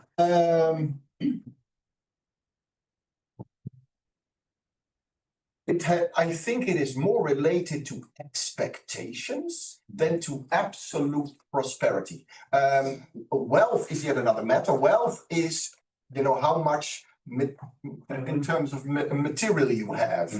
I think I would agree with Federico. I think that may have increased at the expense of natural and social and human capital. We work harder than before. And we neglect our social networks more, and we exploit natural resources more. So it may be that the material and financial wealth has increased overall as allocation, but the expectation, it's all about expectation, then the expectation that it will rise further is not there. The expectation that our children will be better off than we are is gone, not only in this part of the world. Actually, that seems to be almost a universal phenomenon, although Asia is more optimistic than Europe. So I think it is more to do with expectation of prosperity growing than it is with prosperity itself. One last final attempt by me, sorry, Chairman. Is there any notion of prosperity where you would say democracy and the rule of law is actually part of a definition of prosperity that we have with prosperous society? Yeah, so we really move away entirely from any kind of resource. I think the absence of fear is a very important one. Very, very important one. I think most Asimoglu, I think the most people would say democracy doesn't make you rich, but it does make you happy. Something like that. But on the downside, many other aspects of prosperity have gone down. So maybe material wealth has gone up, but many other aspects have gone down. You could also say that the space for tolerance has gone down. So if you want to include those intangibles of governance in prosperity, then we're decidedly. It's kind of like a China model where they say, look, the party says, look, we will ensure prosperity, broader prosperity, a more inclusive one. But here's the price. The price is lack of democracy, lack of fundamental right. I'm pitching this also because you are, of course, That's right. My observation of Chinese. My observation would be that what most Chinese people deplore is not so much the loss of democracy. Yeah. I would say it's a difficult topic, but it's very credible that the majority of the people in the People's Republic do not want democracy as we have it, and in fact may even nowadays look down on it, seeing what is happening. So don't believe that democracy is what the demos always wants. What they do regret is the certain lack of freedom in their personal operations, such as the appearance of social scorecards here and there, or the fact that the education system is pushing both children and parents to the limits, that they have to work on their homework until midnight. So it's more other types of freedom and very busy life, and the growing unemployment that they can do nothing against, with no social welfare to lie on whatsoever. I think these things are sensitive in China, but not the absence of democracy. Thank you. Very interesting. Yeah, can I bring it back? And my question is actually for both speakers, and I want to bring it back to the conceptual question, and I think where there's points of agreement and maybe disagreement between the two of you, because talking about conceptually these different measures of value, right? And so broadly speaking, you're talking about value pluralism. You have pluralism of different values. So in thinking about balancing these, I want to introduce the notion of convertibility, which you mentioned, but also reducibility. And I guess my question would be, are you making an argument for convertibility, but against reducibility? Reducibility meaning that everything can be reduced to one single value, like money, and but in order for that to have a complete social science, you have to have convertibility. You have to be able to talk about environmental utility, social utility, and money, and be able to balance between them. And in order to balance between them, you need to have convertibility, but avoid the trap of reducibility, saying that everything comes down to one thing. And from the point of view of your whole methodology depends on there being convertibility between environmental utility and monetary utility. So I guess the alternative would be we reject convertibility altogether and say it's absurd to talk about the value of the tree. And to do so is to just import the tools of economics into every other field. So I guess which road do you go down? Shall I take it first? Now, here's what makes me a public administration scholar rather than economics or other scholar. I deflect the answer to this question by saying that it is not inherently good or bad to convert, but I want representatives, I want interests impersonated that make that decision. I want an environmental or economic officer on board. I want a social or trust value officer on board. I want somebody to protect human capital. So I believe in representation, with or without taxation. I was thinking over, I don't know. But I believe in representation and people to make the choice whether they want to convert or not. I have personal hesitations against this conversion for reasons I think I made sufficiently clear. But I believe that political power, veto power to back off these interests is a vital thing. And that's why I'm not an economist, but more a political scientist or a public administration scholar. Yeah, I think I get your point, right? On convertibility, you want to compare apples with apples and not apples with pears. So you need to talk about the same metric. That's just inherent about sort of the framework, sort of from my perspective as a competition economist.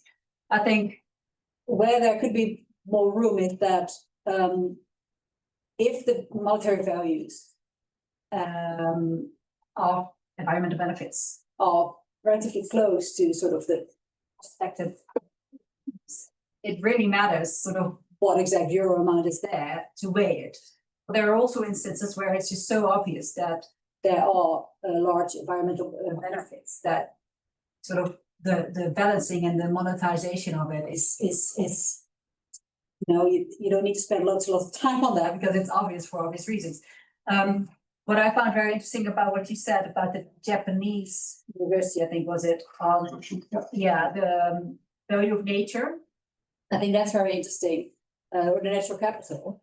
And I'm sure there will be more development on like indexes like that, and how to explore those. I think on your representation point, I get that, but in a way, that goes back to it, that's maybe where we connect the dots. I think in a way, what sort of tying it to my narrative was that if there is guidance from a government or competition authorities to consider things like natural capital, then they have a seat at the table, basically.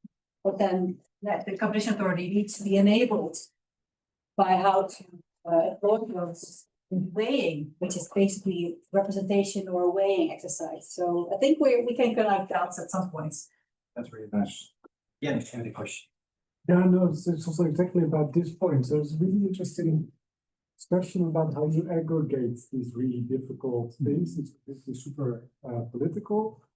But then I guess for Nicole's particular the question, the way you've now defined the task of the competition authority, I almost see no way to demarcate that task still against sort of much more broad economic policy.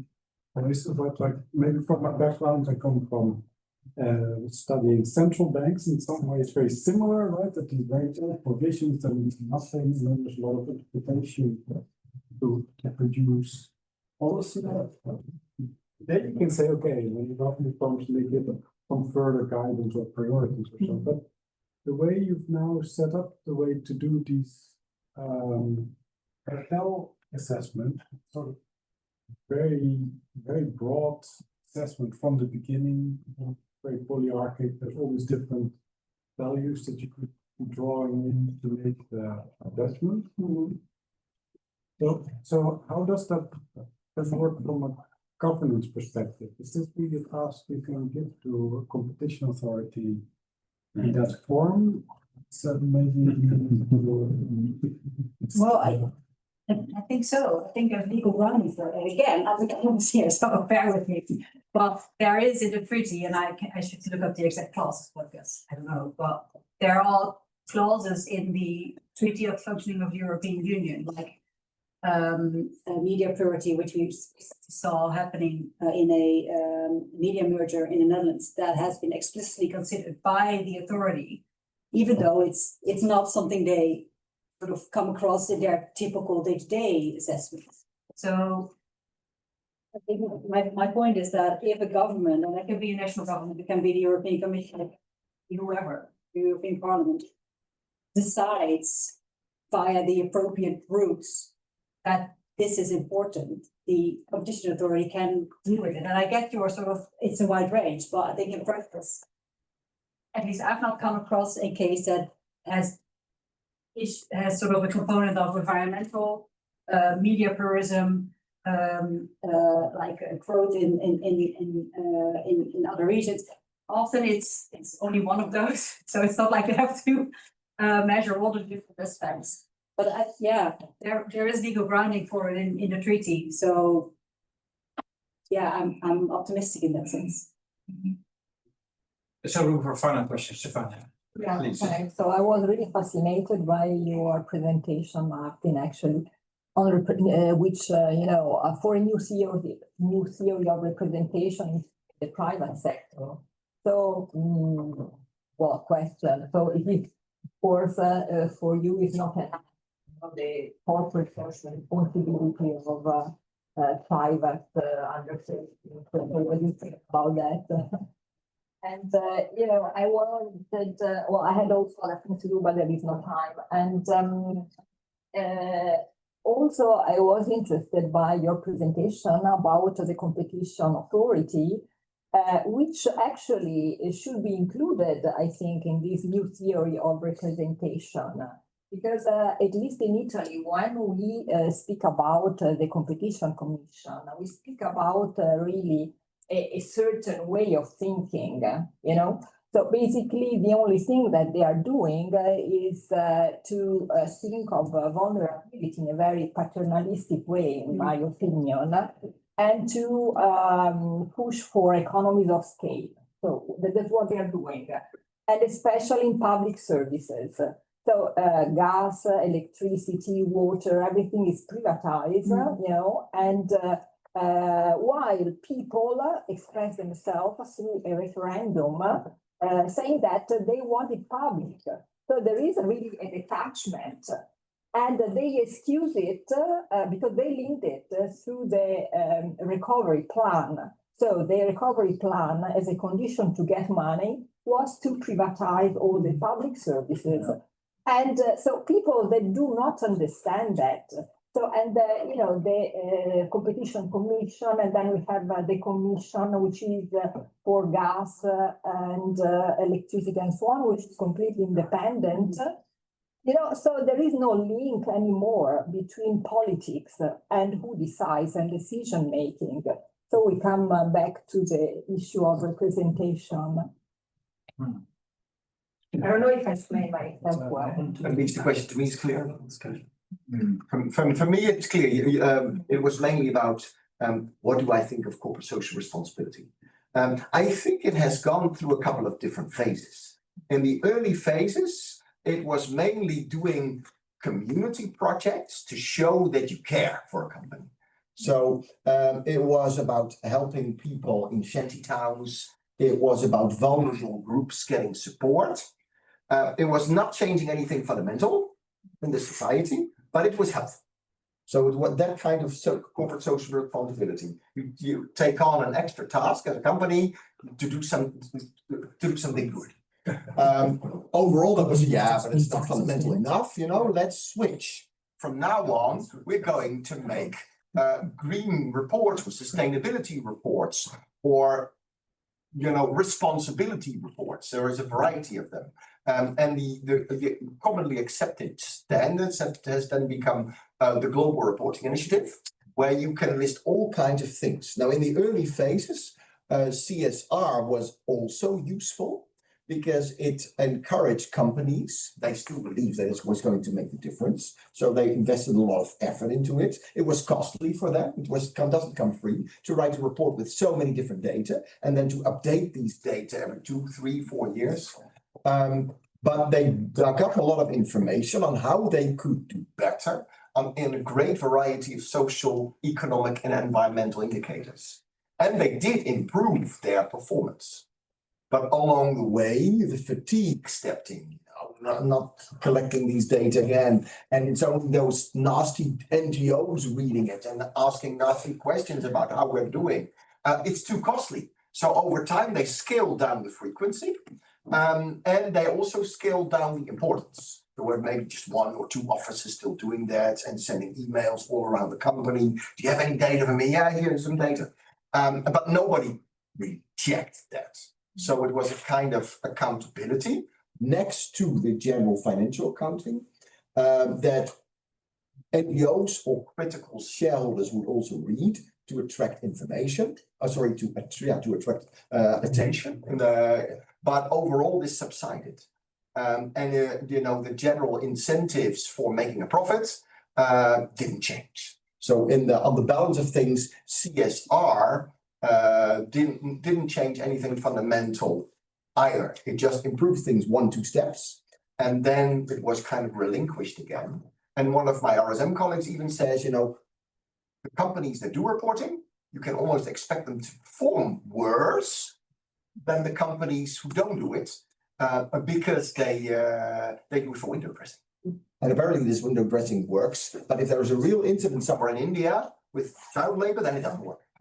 You can try to map all those chains, but it's not really. So an ESG is basically the latest version that probably is now losing credibility because of the political climate. Yeah. Thank you very much for the quality of the questions, really, really nice, and for the spirit of discussion. I think this was a really fun way to start off this network event. Thank you for being two fantastic speakers. A big round of applause.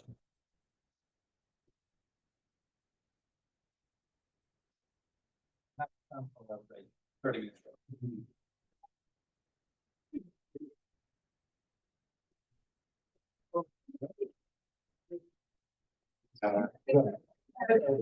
Giving over my life and all perfect. Then I was what can I say?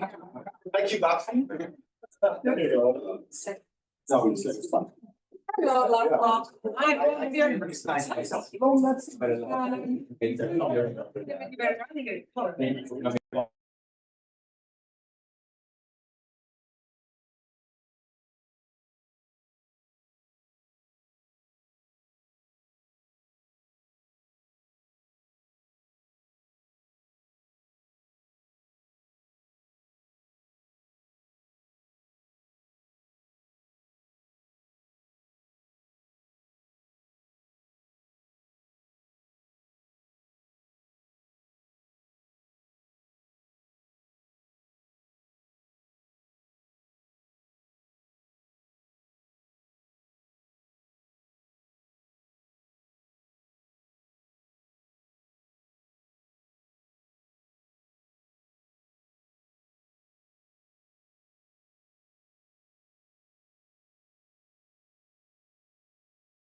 economy in the European Union, and we will speak about that afterwards, published by Cambridge University Press.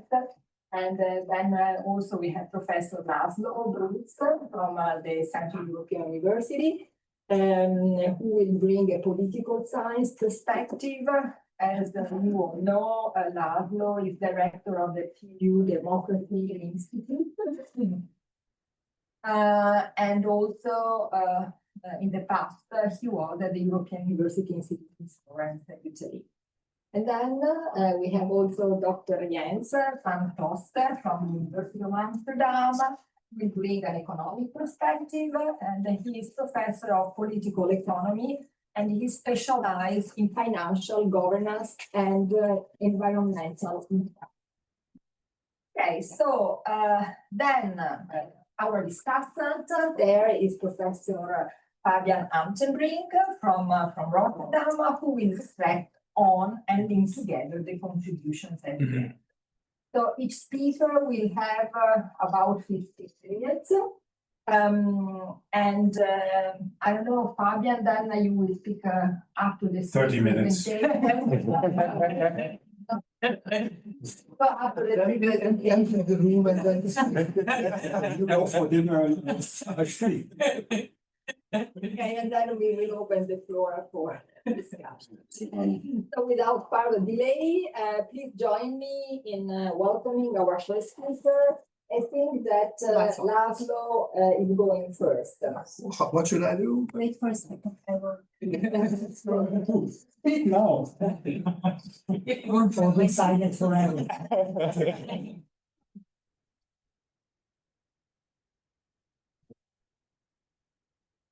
You want to complete anything? Either we have a PowerPoint or I can make PowerPoint. This is like a bit of funny bunch. It's deep. It's actually deep. Think about that. Is this that? Yeah. Yeah, one more. Thank you very much. Yeah, thanks so much. Yeah, Fabian has asked me to present a political science perspective. I have no idea what is political science. I'm a sociologist. I have a sociology department. I always taught a political science department, so that's how the mistake comes. The closest I came in Firenze when it was the social and political sciences in plural. But anyway, political scientists are sociologists. Are interested in change. So I thought that if I have to talk about inclusive property, which I have no idea what it is, it's strictly change in policy paradigm or God only knows. A very good passport. What? I thought that I talk about change. This is what political science is about. It's about organization of society, social and political forces for or against change. So, and actually, if you have this kind of things that Marija describes as imaginary, yes, then you might have to talk about change. What is the nature of this change? What is it? And if you have this question, then most probably you are in a transitional phase. Transitional phase, it's not a teleological concept. It's the transitional phase is when you don't know where you are. Transitional phase is when there are signs of departure. So the stability, the normalcy is not there anymore. There are signs of departure from something old. There are elements of old and new that mix up, coexist, and more importantly, the factors of change and reproduction coexist. And that's a transitory phase, yes, in which there is a high level of strategic uncertainty about what's coming next. And that's where this kind of concepts of this ideas, imaginaries might come up that can be analyzed. And political scientists, the question is, of course, about the nature of this change, yes? So we know that we are not yet, not anymore in the early 2010s, when EU was basically a limited liability company. We were like that. Responsibility is not with us. That is not prosperity. Perhaps we become more. What you tell is Merkel was talking about market-conform democracies, and she said that she doesn't want to commit suicide to consider about sharing risks. That's really not. We are not there anymore, and there is transition to we know, and the literature is completely divided. One has this, Eric Jones and company has this idea of failing forward. That is, there is a deepening of integration, but it's not arriving anywhere. It's like Vladimir Ilyich Lenin is one step forward, two steps backwards. We don't know what's then. The others already think of EU already having had the Hamiltonian moment, which is. Thank you. You are most welcome. That's why I came.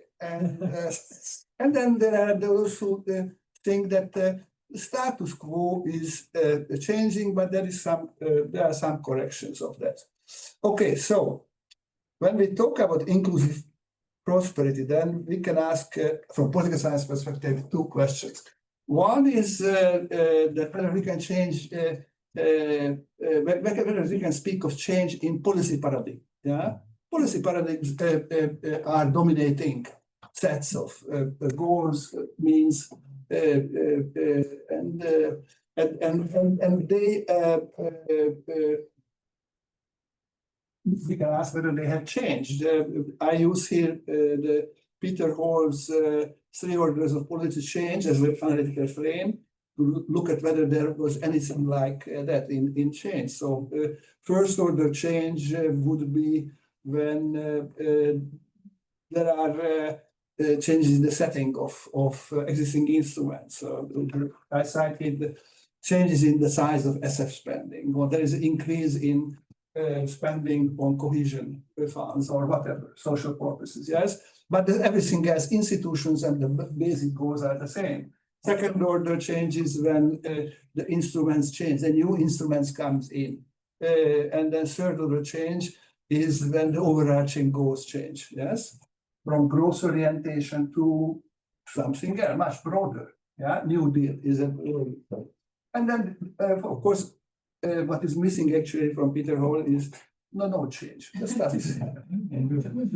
That's also change. That's also an interesting situation. But of course, that briefly answer. And the other question is, what are the factors that could sustain or change the status quo? Yeah? Transitory phase, always there are most powers at play that reproduce and or would like to reproduce or would like to alter the situation. That's why we talk about transition. Huh? None of the forces dominates. So let's see first, forward. Are there signs of forward? Of course, there are lots of signs, yeah? There are steps towards redefining the problems. So what are the problems? Yes, that's the whole project deals with this issue, yeah? Social exclusion, territorial disparities. So there's a departure from the definition of old way of defining problems, yes? There is a redefinition criteria of success. It's not that it is dominating, but in several policy areas, we can give concrete examples for that. Yeah, inclusion, social resilience is coming in. And then there are new instruments, unambiguously. We cannot say that the old paradigm is on its own. Yeah. So on that basis, here I give the examples also from your favorite, the next generation EU. Yeah, that's EU is borrowing and distributing things. Yes. Then industrial policy. That's interesting. You too. Okay, so looking at, for example, the NGO, so the next generation EU, It's represents a move away from growth-oriented goals. It has new spending, borrowing, and taxing power that it gives to the EU that was not there before at all, and promotes in different ways social fairness, environmental sustainability, long-term resilience. Is there a change? Yes, there is a change, unambiguous change. Can we say that this is dominating? Not at all. It didn't get stabilized. It doesn't have two things that we would say that allow for us to say that this change got locked in. Yes, one thing is that it is not embedded yet with formal institutional legal framework. It's temporary at all. It's not. Do you have a 7-year plan? No. Do you have institutions? There is no. And is it resistance? That's more political science. Rollback. Does it have enough broad, wide legitimacy or broad support? No, not at all. No. That's we couldn't say. So that's a move away, but it justifies us to say that this is a transition. This is part of a transition because there are also rollbacks, not just forward, but there are in several fields rollbacks. I can be very brief because this is my own topic. That's, for example, we study what happens with the enlargement, with the widening of the market. The widening of the market is clearly, unambiguously, a blatant return to the past. So even during the Eastern enlargement, there were attempts to go beyond just extending the market, impose 100,000 pages of regulations on these countries without caring about the longer term externalities, meaning social, political, economic externalities, marginalization, inequalities, and so on. There were mechanisms. Actually, we have a new paper advertised. New paper in the JEP, that is still online. That's on that. We call it the transnational developmental state. It's Julia Langbein. And that says that it did try to take into account broader consideration, not just extension of the market. Basically imposing on the new member states the capacity to play by the rules. It tried to also create on the margins, not in a mass scale, but capacity to live by, benefit from this thing. So that was, if you look at what's happening now in the Ukraine or in Western Balkans or in Moldova, none of that happens. And there is actually a much more exclusionary governance that is ticking the boxes of implementing the rules of the single market. And that if there are transfers, then the criteria is not broader social things, that bankability is the key criteria, means that you have to correspond to the development bank's very narrow criteria. And then there are examples of removing the powers of instruments that were meant to correct the market.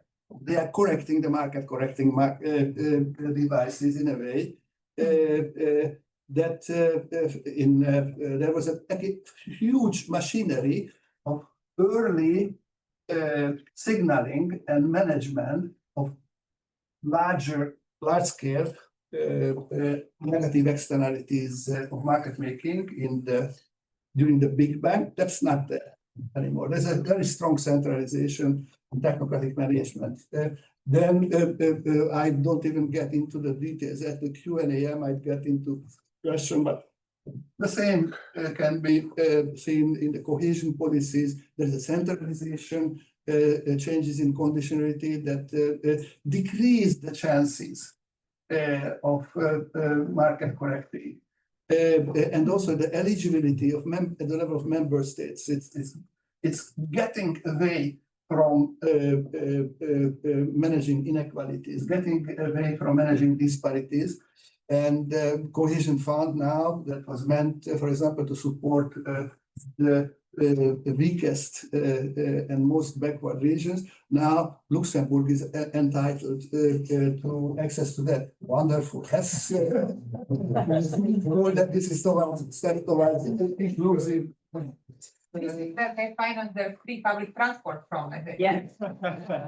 Stated that was exceptionally for just backward regions, yes. Who gets now the state France, Germany, when the next generation EU transferred 700 billion, and that year Germany spent over 1 trillion on state aid. So that's back. That's rollback clearly. And then EU level industrial policy, at least the early studies that I can see, they say that the money is or the large part of the resources goes to the largest firms of the strongest EU economies. So that's rollback. So we have those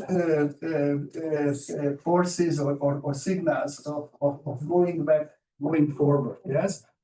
So we don't have good names for that. I just show you the transitology, the late 80s, early 90s political scientists. Yes. They try to find out. They were talking that this teleological approach to transition is wrong, that we don't know. You cannot speak about transition if you know where to is the transition. Yes, they invented this kind of things, the dicta blanda. I have no idea what it is. I knew it 15 years ago. Now I forget about it. It's not important. Illiberal democracy, new type of authoritarian regime. The same for EU, where it goes. That is for you to invent new names for them. Yeah, something like that is happening. But and then the second question. What are the factors of policy change? Here, again, political scientists would start with this idea that policies create politics. That is, the previous policies, the legacies of these previous policies, both the market-oriented and then these more inclusionary policies, have legacies in resorted incentives, meanings, actors, so agencies. They create agencies, they create politics. Yes. And so the good news is that there is a growing politicization of integration. That's no question about it. People start to learn solidarity. This is not there. There was some basic, but Hans-Peter Kriesi and others who do research on that, they see that that's increase. Yes. Emergence of change-oriented support coalitions, and there is a search for new signifiers, new imaginaries. Yes, I don't know whether this will be one. It's not is that catchy enough, the inclusive prosperity, but something like that. Yeah, so there is a search for that. So these are very important forces, and the other, the bad news is the same.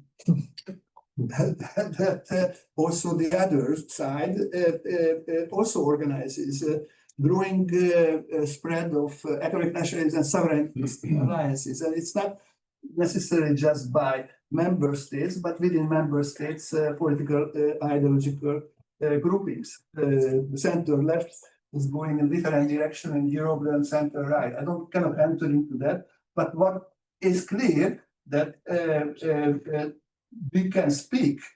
So the second factor is also there that allows us to speak about the transitory phase in which we don't know yet what the outcome is. It depends on agency. All these factors means that, for example, if we didn't know even 5 years ago that there is something as learned solidarity, that actors actually learn that they can trust even the Italians or the Hungarians, because they can, they will not waste all the money, or that the Northerners, even the Frugal, are ready to give. sometimes. So here there are factors of change. Now, just two scope conditions I definitely would like to mention. One is that,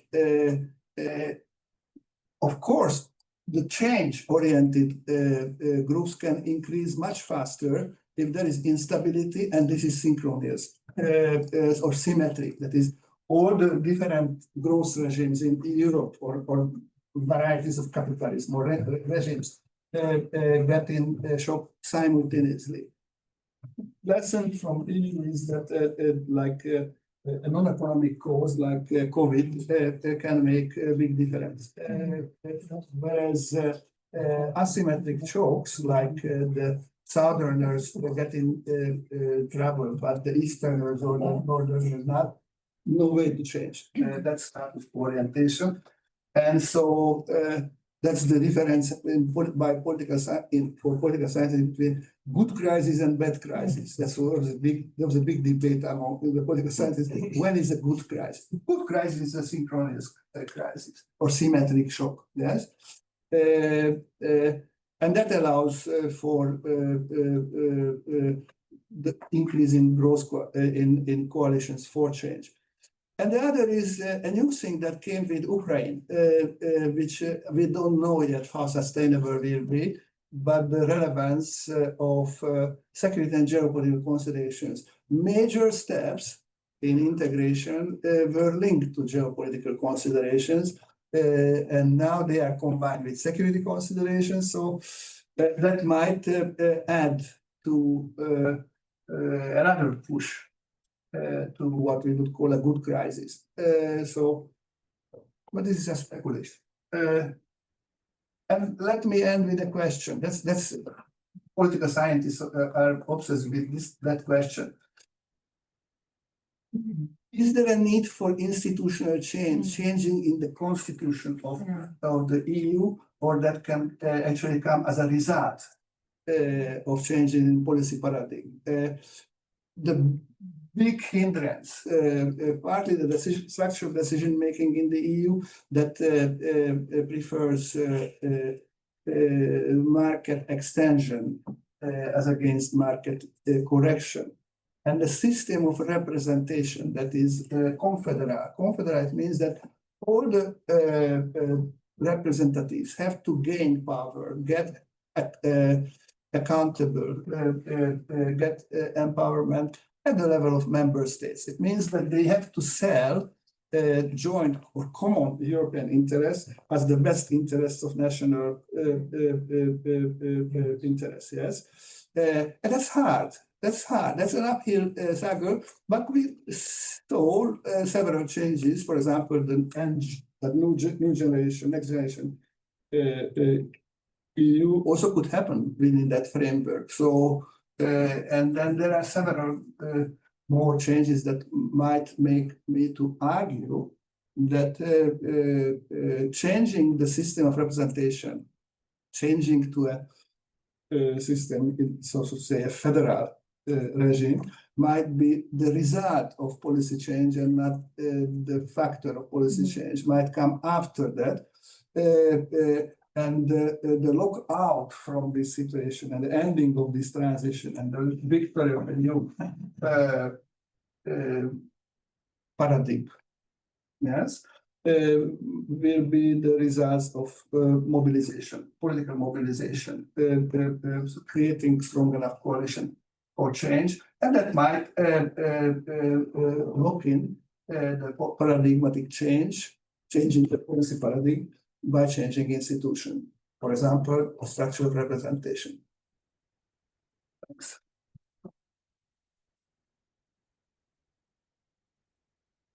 Well, thank you, Laszlo, for framing the sociologist, the political challenges, and this set the stage perfectly for the second presentation of 10th podcast. Yeah, thank you. Thank you. Yeah, and Fabian asked me to give an economics perspective on the topic of prosperity. What is going me today? What I'm going to do. That was an amazing opportunity to also respond to Maria's book, which I recommend everybody. Everybody has already read it, but Perhaps one place where maybe people know. And I thought it did very well with Laszlo's presentation, because I was exactly thinking a bit on the basis of your book, like, okay, what is sort of attractive story for the future economically for the EU at the moment? I don't think the Draghi report gives a particularly compelling story of where we should be going. I've been thinking that now for almost a year. Wait, more than a year. And so this, I thought, was a great opportunity to set out some very preliminary thoughts on that topic. So my focus of my research very much on financial policy and thinking how that should evolve. This is zooming a bit out to the broader issue of economic policy, particularly trade. So I start with Marija's book, The Idea We Need Imaginaries. Imaginaries that shouldn't be about material affluence alone, but it should also be about social goods, about care, about all these things that make life better, that are not per se products you buy in the shop and throw away after 10 months, and institutional goods, rule of law, the quality of life in Europe. And I think already if you have this background, maybe you're not super happy with the Draghi report. Right? This is a report inordinately focused on material affluence. I'm going to set out some developments which I think sort of fit partly with the story, also challenge that, and then suggest that we need a different direction that I call smart post-materialist consumption and industrial policies. And the core idea is less dependent on material affluence and more focused on the social and institutional. The starting point for the whole story is the manufacturing sector in the EU. And here I'm really going to say some economic things, right? So again, Fabian, don't worry, don't be so. Manufacturing sector, 15% of the economy, for many reasons, incredibly important for overall economic development. It's the sort of stuff you can trade on a global market. So it depends also what you're able to import. It's scalable, so you do it at a scale, and then you have very high productivity and also innovation. So these sectors tend to be really drivers of growth. Then you have all the spillover, linkages, and diffusion. If you have these effective manufacturing sectors, then they will also benefit your wider economy. You have high wages there, that these wages also contribute to reduce inequality. And I think now it's been more a recent topic. It's of course also very important from a defense perspective, the manufacturing sector. So for many reasons, manufacturing sector, although it's only a small part of the economy, is incredibly important. Right? This is also something Draghi is super worried about. So I think this is very much common ground. And then I made one chart for this presentation, and this is the trade balance of the EU as a whole. So what you see here, how the EU economy has worked, basically going back to forever, this is just the data we have, is exporting manufacturing, machinery, cars, chemicals, and importing energy, fossil fuels from the US. Thanks for the Hungarian flag.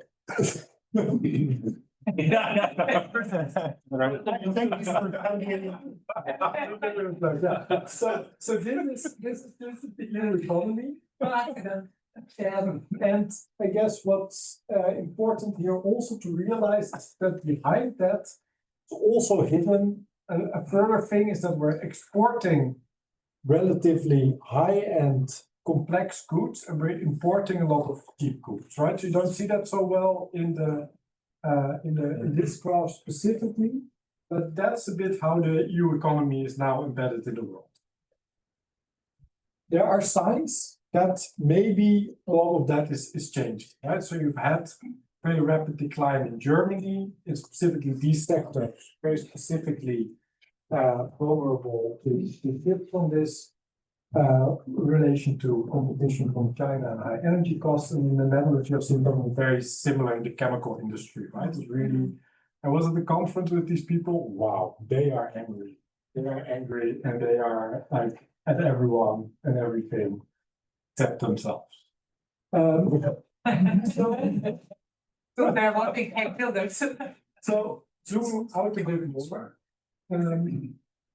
How is the EU embedded in the global economy? A book that really shaped my thinking on this topic is Jean Monnet's book, Collaborative Advantage. And he sketches a sort of division of labor between the US, China, and in this case, Germany, specifically in the clean energy sector. So it's interesting because windmills and solar are in many ways very different kinds of manufacturing, right? One is very simple and the other very complex, to put it simply. And then it suggests, okay, there's sort of a division of labor here. US starts with really frontier innovation, R&D, right? They think of how to make solar, how to make wind. And then China is really good at what he describes as innovative manufacturing and scaling up. So then once you have something, really going to mass production, and there's a lot of innovation in that as well. I think that's a really important point. That isn't simple, and China has done that incredibly effectively. And then Europe has this sort of weird niche, deep specialization, right? These companies that do one thing really well, in the Netherlands, ASML, for example, but also if you think about the car industry, right? Really complex things, customization. So a lot of the machines that are then used in the production of solar and wind, those come from Europe.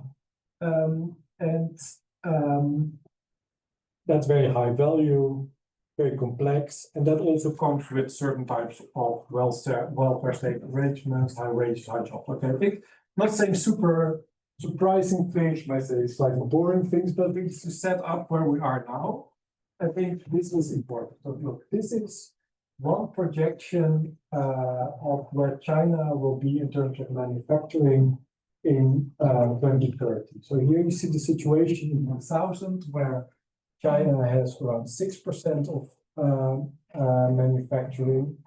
It's currently around 30%. The plan is to go to around 45% of manufacturing. Right? This is a huge development. So if you think about Europe as a continent that is really so wedded to this very specific manufacturing sector, that this is happening, is going to affect our lives in a sort of way. Yeah, these are topics from the Draghi report, but just to bring out that this is real. Just one question, is also the pie growing bigger? So is the 45% much bigger than? This is just a percentage, right? Yeah, but the pie is also. Trade is growing a lot over that period. Yeah. Okay, so what is China doing? Now, this is we all know this is very clear. Of course, we can't look into the inner deliberations, but certainly from the strategies that have been published, China currently dominates in low and mid-band, specifically due to scale, right? So being really at scale in increasingly complex sectors. And the objective is to climb the ladder, go to increasingly complex sectors, high-tech sectors, advanced machines, chemicals, robotics, semiconductors, maritime aircraft, high-end medical devices. Okay, so these European things, right? Basically, all these sectors producing, not just having the advantage of scale and low labor, but just being the best, the most specialized, the most customized, making the things that Europe used to produce better.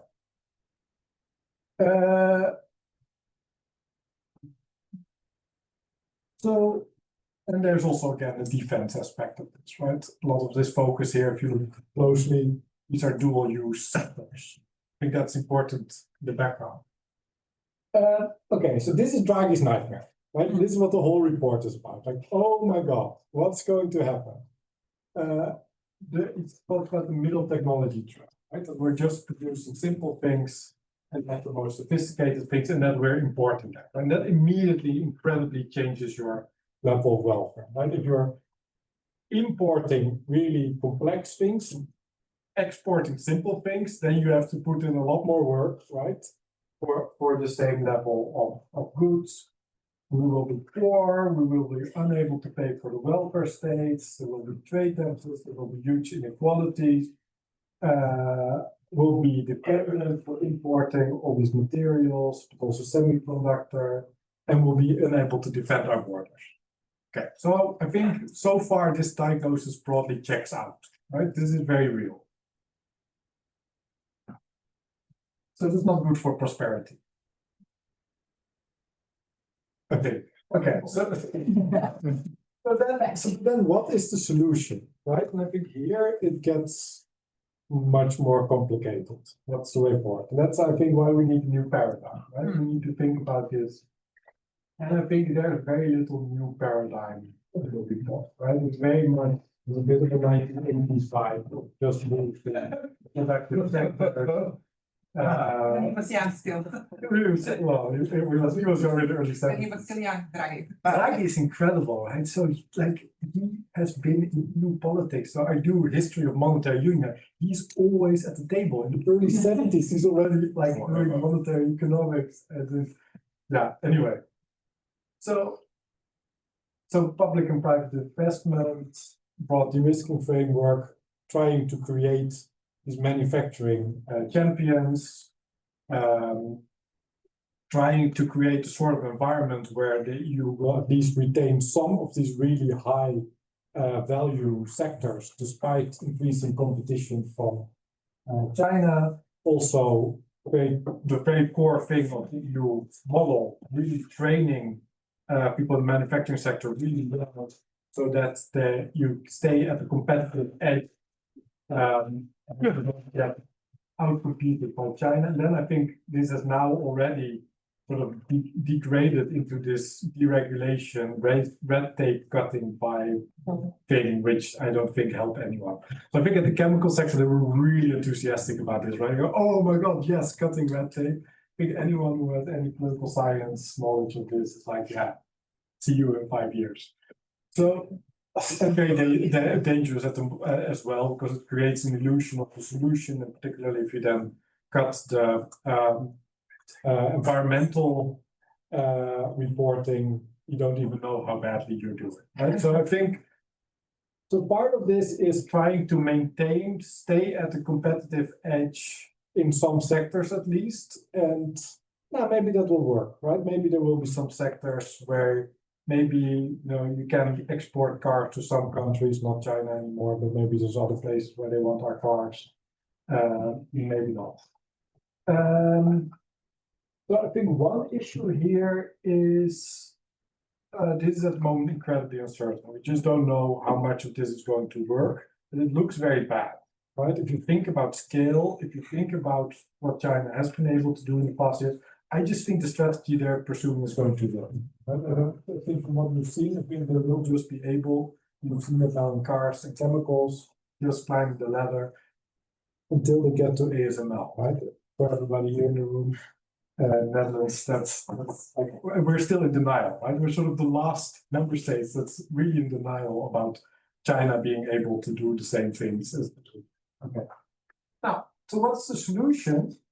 Well, I think that Marija already pointed that out broadly. We need a new imaginary. We need to think very differently about where we want to be going in the future, and we need to adapt it to some of these facts and very likely scenarios. I think we cannot assume that we can continue to export very high complexity goods and move to more selling each other services rather than importing goods and then throwing them away, right? It's really great if you're the US to import a lot of goods, but you're just giving people dollars. That's basically paper you print yourself. Or when you're really high in the value chain, these complex sources of goods, yes, then you can export a few and you get a lot of products. But once you start dropping, maybe you don't want your economy to be so super dependent on goods anymore, right? Maybe you just don't want to be so dependent on importing so much junk from abroad. So that's the idea of strategic post-materialism. So not so much an export-oriented services economy where you try to get these highly tradable finance, design, consultancy things, right? That like ABN AMRO in the Netherlands, Deutsche Bank trying to become a global investment bank, but more focused on domestic measures to shift the economy towards boosting social and institutional goods and becoming less dependent on material affluence. I think that's a very logical, if you play things out this way, that's I think an obvious way forward.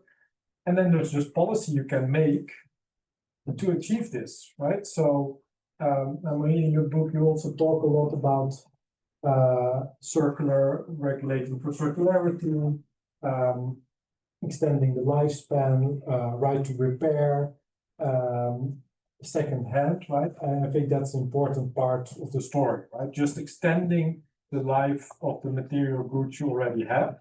That goes a long way in addressing some of these issues. And I think that immediately also very much aligns with the financial direction. I think more generally, I think much more sort of on the size of the problem also, you could just by all sorts of tax measures also shift the profile of the economy, right? Just make it less dependent on manufacturing and more of these sort of domestic services. And this can be quite horizontal, right? This doesn't need to involve very specific industrial strategy. You can just make very quick level changes to the tax system to achieve some of these shifts. So you make recreation bars and restaurants cheaper. You make non-essential goods, clothes, phones, furniture, meat, and these things more expensive. Because this is very simple instruments, basically. More energy efficiency rules, better housing and transport system. Now you get the sort of post-materialist wish list, right? So, but I'm just putting this here because I think they all address this problem.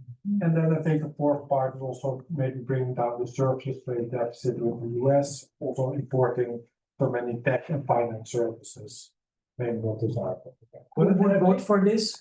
How many people you think would vote for this? Yeah, that's I think the issue with the imaginaries, right? That's but I think this is quite attractive, right? If you follow actually what we were just discussing, did life get so much better after 1980?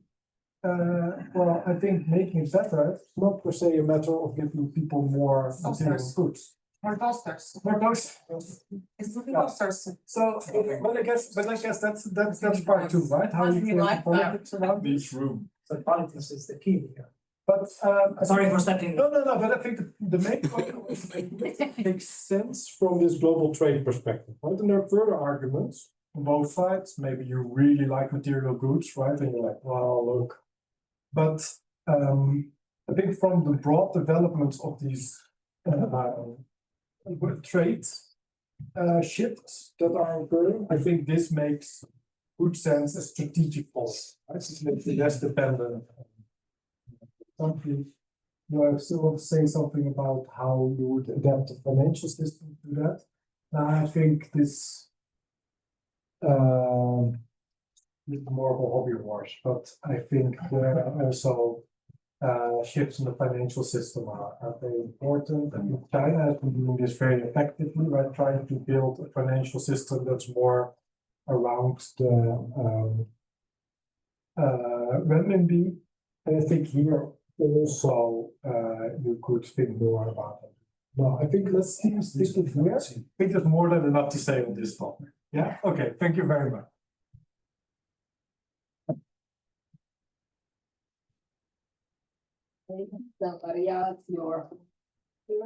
Thank you so much. And I think it's actually excellent. I'm very happy that I'm the last one because so I want to kind of like build a little bit before I start my presentation, which is on law, and I'm going to deliver on that, just like 2 remarks or 3 remarks on Jens.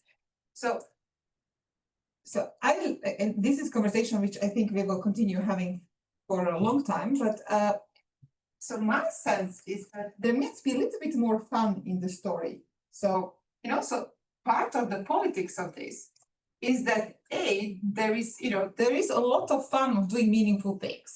We have a lot of fun doing our jobs. They are not maybe most well-paid jobs or well-paid jobs, is good enough. But like there are certainly colleagues of mine who earn much more. But, do they have as much fun as I do? No. So I really think to the extent that we want, people have a sort of, so I at one point heard the term fun capitalism. Now, I'm not sure whether capitalism, I do think that it should be a sort of fun capitalism as an attractive imaginary. And this is a question I don't know. Can we still produce, we do a lot of research. So can we still produce very good medicines? And how we are going to think about producing medicines? Maybe very different method through which we will do it. But does it, once we achieve certain level of affluence in societies, unlike, for example, many countries in other parts of the world, but once we have a certain level of affluence, we have a certain level of capital. And then the question is, can you just continue in a steady state, kind of repurpose that kind of capital and human capital to do useful things, produce very useful products, have fun, have a round enterprise to just make much less money? Or like, you don't need return on capital for the last 50 years if you had 10% on that's an incredible return on capital. Nobody can earn that money unless you structurally extract from labor, from nature, from communities, from countries in the global south. What does that get out of that? A false sense of security. Was it, I think, Martin who said it, a false sense of security because, having money really, means that you can, deal with things that will come your way. But, okay, and this is another point. So I had 2 or 3 years ago, I was at an event, which there are people from Commons Network, from common good people, including some people from more common good from religious parts. And so anyway, so it's just a mixed crowd where we all from different parts of the, thinking about the common met and discussed. And there was, perhaps the most instructive moment of that is that there was a nun. Yeah, anyway, a very cool nun. And at some point we talked at the grade about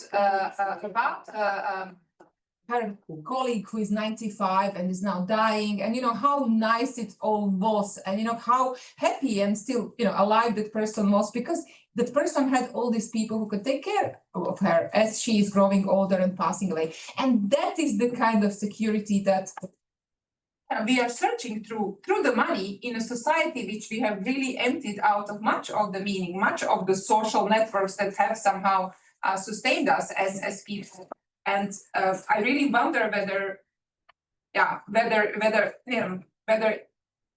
we don't have a very good story to move into something else. Now, where do we find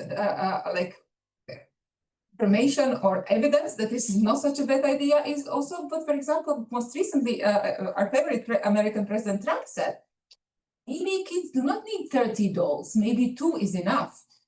And so the whole critique from the post-liberal, I'm saying so the whole critique, so the whole kind of critique of the post-liberals, about this is not, oh my God, don't associate me with these people, but like much of the critique from the right about like social malaise, about the loss of virtues, values, and all these things. The Trump certainly Trump meant the dolls, so the Trump is not relevant, but there is a broader critique from the right, and for kind of why do you have such a growth of religiosity among the youth? So there is some loss of social virtue. Okay, so another fun fact is that over the past 50 years, references to virtues such as integrity, kindness, sincerity in English language literature has decreased by 50 to 75%. So the culture is really not producing many of the goods that have come from kind of thicker social networks in which were people in the past more embedded. So anyway, so this much said, but I do think that it cannot be a gloomy story. It has to be a fun story. So we can have a lot of fun. We can have great lives. We can have maybe more time. We can still, we can do things that Europeans really value, going to cafes, having very fancy coffees. I mean, like coffee is going to be more rare, but that's kind of pleasure we can afford, and good wine. nobody drinks wine anymore, but unfortunately, I drink, our generation drink, but you doesn't drink wine. They really engage with TikTok. Anyway, so okay, so my task today was to talk a little bit about law and new imaginary prosperity. So I'm the lawyer on the panel, and of course, I think that one part of the reason why it's so nice to advertise my book is because of this beautiful cover, which is Amtenbrink. It's a painting, which is celebrating 100 years of the Republic, 1895, and it's it's just a lovely painting without IP rights attached to it, obviously.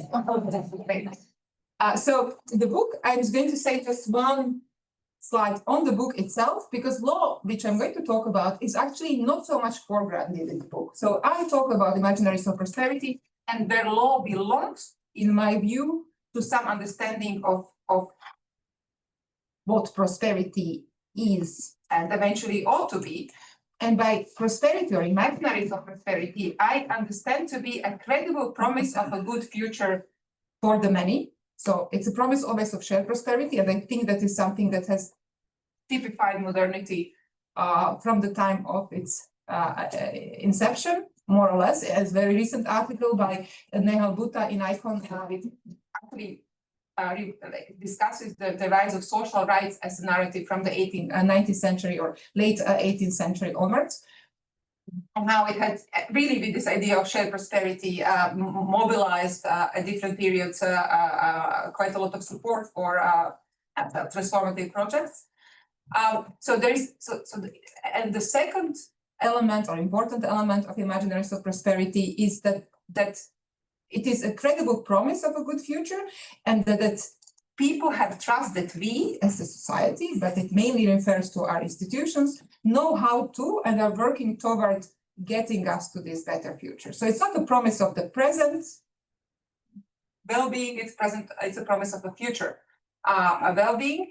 And it's that common shared, more or less, shared trust that we are somehow working toward that future, and that the future is somewhat in reach, that is what keeps democratic pluralist societies together. So it has integrative function.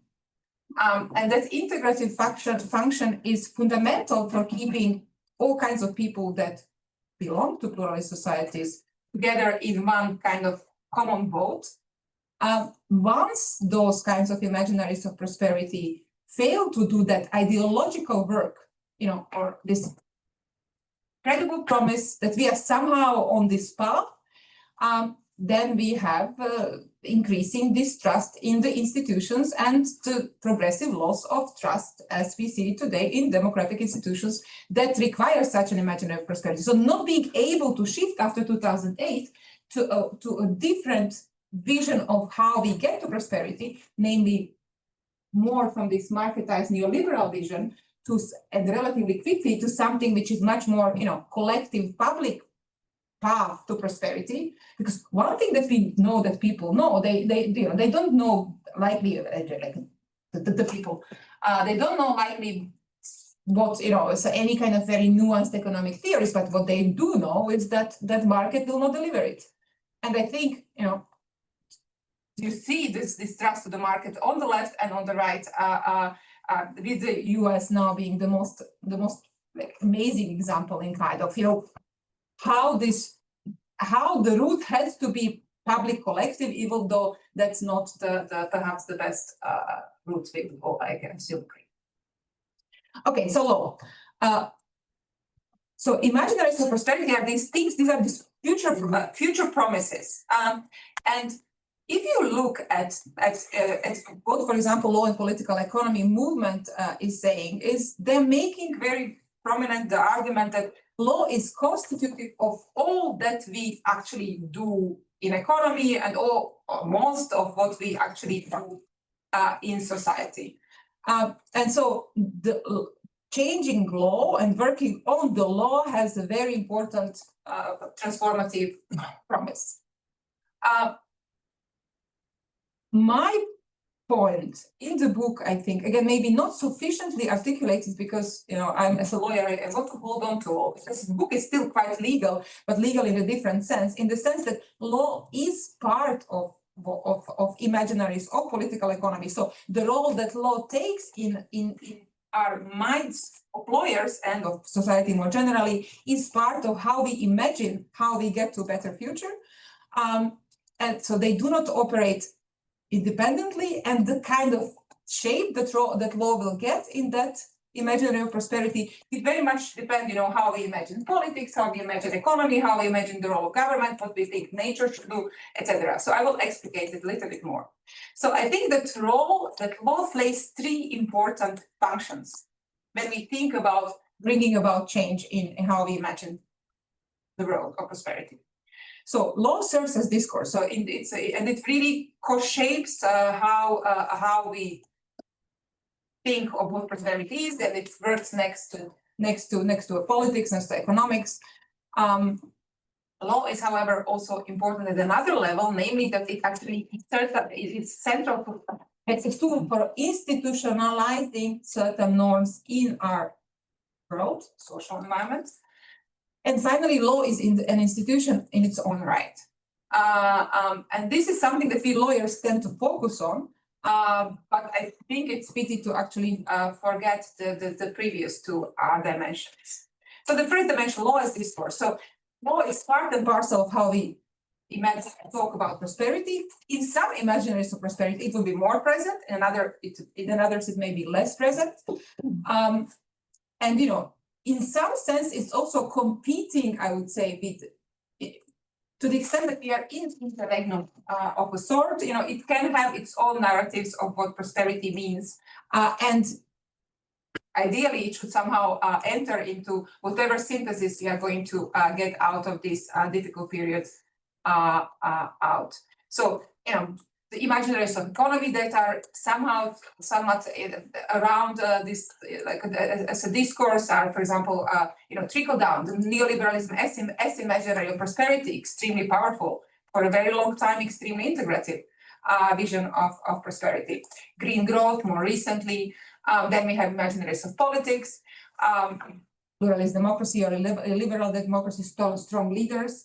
And then we have legal imaginaries, and like legal imaginaries historically have played at different periods very important roles. So, what is, the rule of law or equality before the law? In some sense, to commercial societies of the 19th century was perhaps more important dimension of what prosperity meant than just, or it was important complement to laissez-faire as how we kind of. So how people then imagined how they collectively get into a better future. I also mentioned here business and human rights, in some sense, a quite of a legal discourse, which has had an impact of how European Green Deal has come to see its role in relation to business sector. So that is law as discourse, but I think far more interesting or like relevant for lawyers is law as a means of institutionalization, or law as a tool. And behind, so each imaginary of prosperity will also generate its own legality. So legality being the craft of how we do law, how we think about law, how we actually try to pursue goals via legal means. And what you can see in a shift, for example, from welfare state imaginary of prosperity to neoliberal one, and now also a little bit from neoliberal to whatever we are getting to now, is that law operates along somewhat different lines. So interesting things that I kind of capture or like grab from different empirical studies of different policy fields. So what we see that law does in shared prosperity, so let's say inclusive prosperity, is that it expands the subjects. So consumer has transformed from an extremely narrow subject, so really like how Commission talks about it in some policy documents, is that it's this entity which is only oriented toward pursuing the lowest price possible. That's consumer. And if you are to buy shoes, you are to buy shoes online, even because that's the lowest price, even though maybe, like shoes are really sensitive things to buy online. I don't know whether you buy, I always fail to buy shoes online. Anyway, but that's not like Commission really sees that the one purpose or one way how to see what is the irrational consumer it's the consumer which pursues the lowest price possible.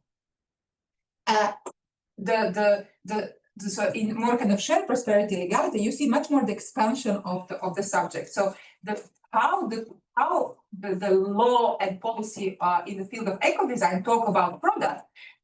It talks about product as a social relation. It really expands what product is. It has history, where it comes from, what it is now, what are relations around it, and where it's going to end. So it becomes a process or even like a much broader social relation.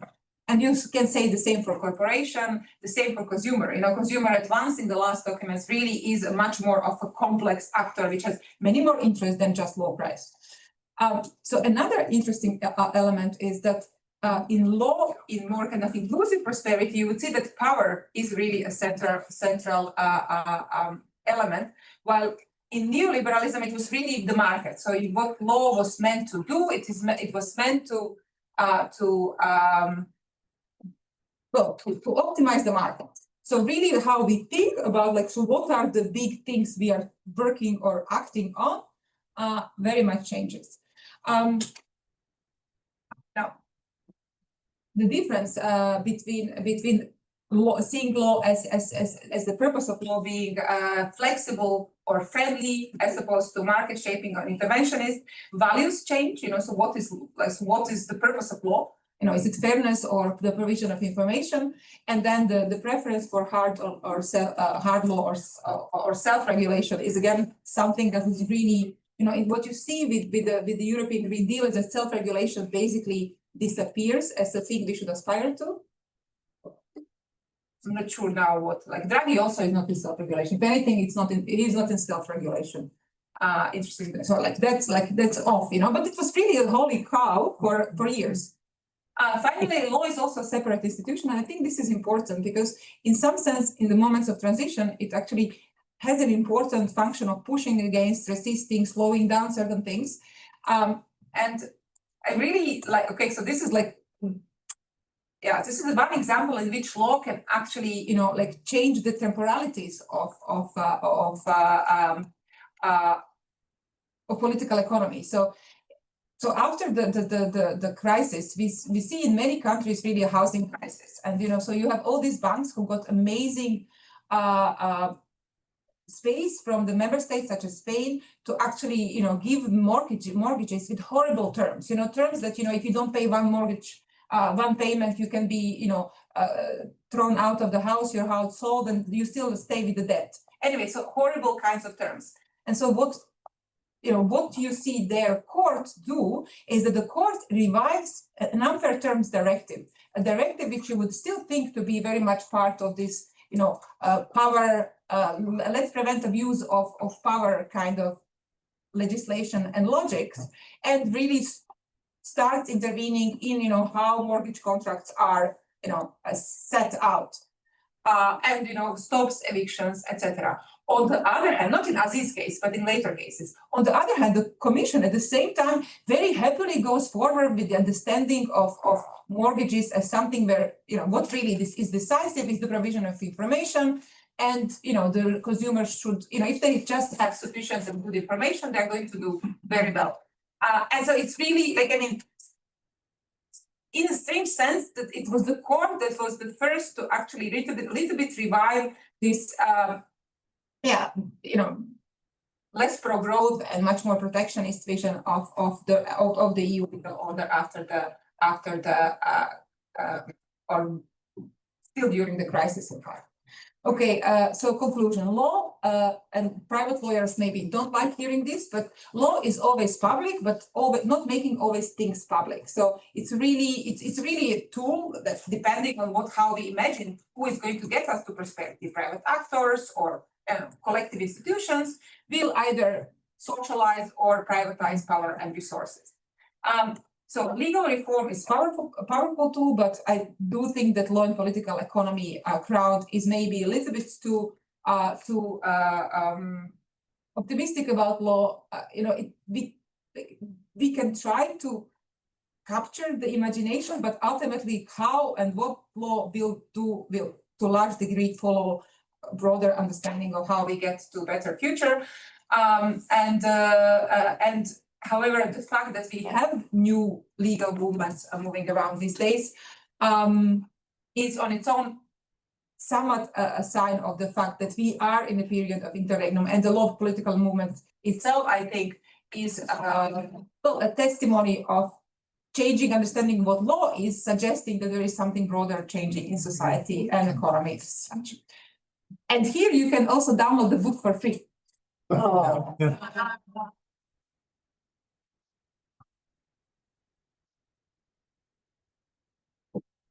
Yeah, should I go? Well,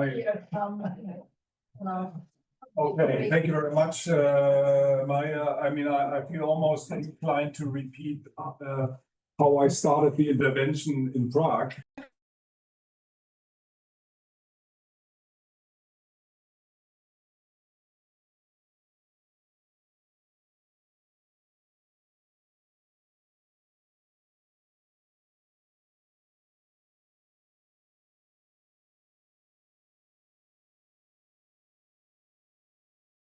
And already the next idea is coming out. So with that disclaimer, yeah, super interesting. And if I may say so, with the head of one of the conference organizers, I think this is precisely what we had in mind for this interdisciplinary panel.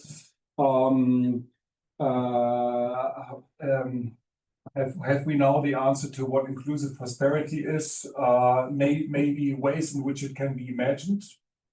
Right, really what we see here is, while there are sometimes different languages used and different concepts are employed, there are many interfaces I see, and kind of like and elements to hopefully a more holistic understanding of what it entails. A bit of a lame exercise, but I actually did a search on Eurelex yesterday, revealing that the word prosperity, when you limit it to regulations, directives, how often do you think it comes up?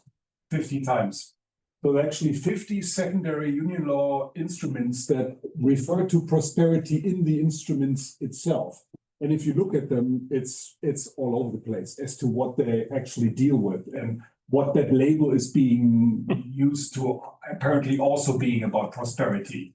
So having said that, was the end of my comment. No, I'm gonna go by in the order of appearance, and also a little bit based on the super interesting the PowerPoint so to send. And I've seen you've been cheating, because you also, some of you have changed stuff a little bit. Yes. I said it yesterday. I think I saw something. Yes.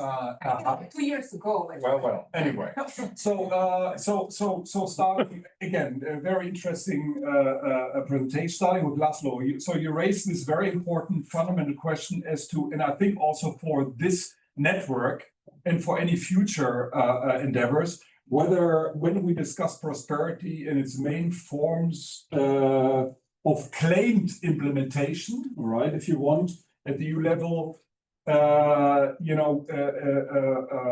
whether it's actually justified to frame this in terms of change in policy paradigm, right? And if so, what such a new policy paradigm would entail or amount to.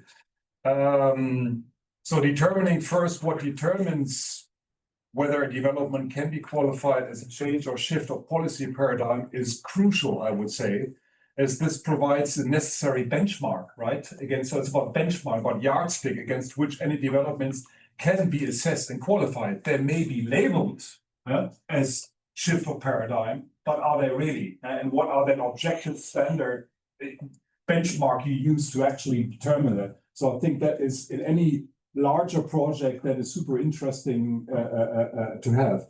So my first, perhaps obvious question, I have more questions for you than comments, is for you, Laszlo, is while we see developments that may perhaps qualify as a shift in policy paradigm, do you believe that the EU law and policymakers are proceeding according to a clear plan, to a conceptualization of any sort of prosperity that coincides with first, second, and third order approach policy change that you referred to. Actually, when I was seeing these three, I was wondering whether you could also not start at the third one and the whole thing would go the other way around. And I come maybe back to this when I have a question for Marija about in a little while. Also, Laszlo, in your presentation, you referred to next generation EU. You didn't talk too much about it now because due to time, as a possible case study example for a transition away or not, question mark, from the old status quo. Two things that came in mind here for me is, and I think I know your answer, but maybe not. Do we really see a transition across the board when it comes to, for example, economic governance in the EU, right? And a move away from the growth-oriented rhetoric? My answer would be absolutely not. Even with the 2024, I was absolutely not, and I will not go into details right now. I would rather say at the very best, it's old wine in new skins, at the very best. Also, you refer to new spending powers and borrowing, and with regard to borrowing, I would argue that this stands at the center of a debate that I would like to, and I think I might have mentioned last week also, that this stands at the center of a debate on intergenerational justice, actually. And something that I haven't heard too often, except from myself, that seems to be absent in its entirety in the EU discourse. And so talking about intergenerational prosperity, kind of like, so just to throw it out there once again, right? If you see in the discussions on the new MFF, EU borrowing should become part of own resources of the EU, right? More regular. I would say, okay, so we throw it on the next generation. Whereas if we say EU taxation needs to be at the center of the debate on own resources, it's about what our generation pays now, right? So that is something that I wanted to mention. Yeah, and I can't help crisis as a change agent. Is that kind of like a little bit? It reminds me also of Walter Hallstein's picture, of course, of European integration working like a bicycle, right? We all know that. As long as you kind of like pedal and you move forward, you will not fall on your nose, but as soon as it would stop, we would be in trouble. So also we see, is the crisis then really a good change agent? Are we really are the changes that we see, are they really based on political mobilization? No, not really. So are we continuing this idea of permissive consensus, as in political science it has been called in the past, which has broken down, and then we ended up in the early 1990s with the democratic deficit, the discussion on the democratic deficit, which has always been there, but nobody cared about it for so long. It seems, that seems to be a dangerous strategy.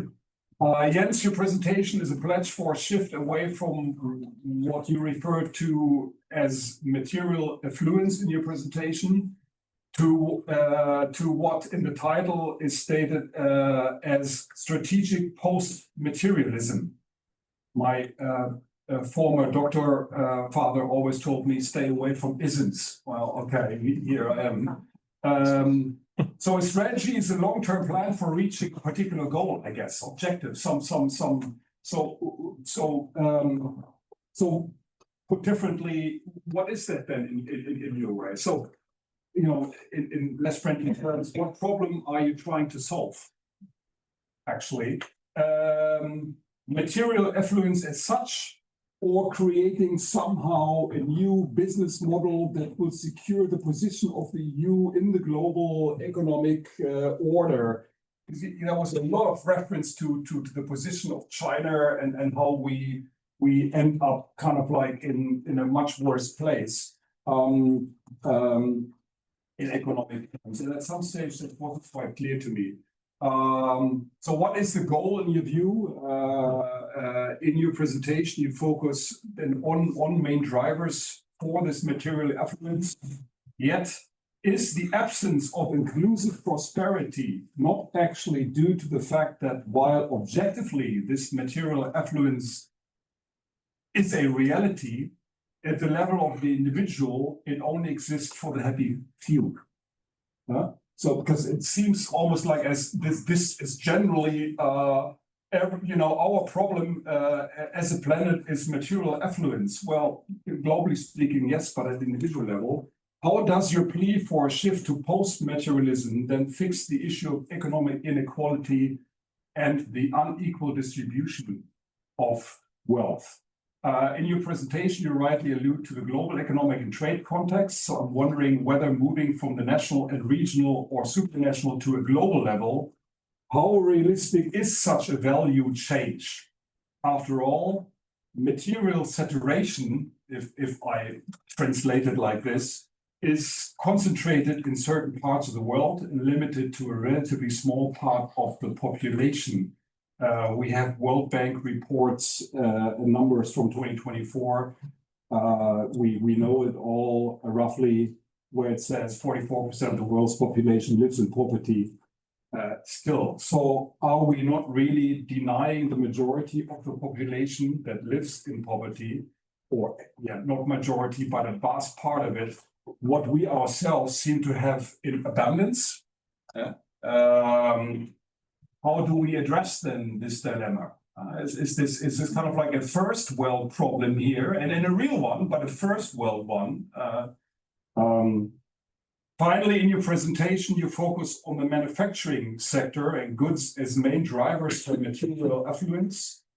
So if your issue is affluence in a way, what about the consumption of services, right? And is that in our age not also a form of materialism, of a non-essential use of resources, right? That stands in the way of a, however defined, smart post-growth consumption, quote unquote.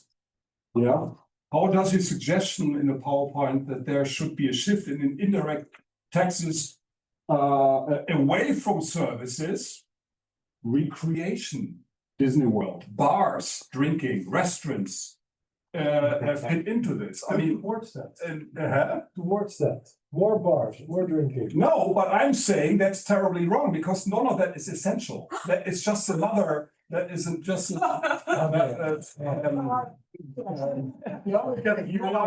Essential for what? You want to misunderstand me now. So finally, if I'm not mistaken, it was at least also Robert Inglehart who has stated the hypothesis that, and I quote, economic development leads to gradual changes in the value priorities of the publics, the value priorities of the publics of advanced industrial societies. So what he is observing, and I quote, as survival becomes increasingly secure, a materialist emphasis on economic and physical security diminishes, and people increasingly emphasize post-materialist goals, such as freedom, self-expression, and the quality of life. Again, as you plead for rather than to report on the existence of a value change, do you see evidence for the thesis of intergenerational value change in the current developments, namely at the EU level, that perhaps would legitimize an even more fundamental shift in economic thinking? Finally, Marija, now I come to you. Hooray.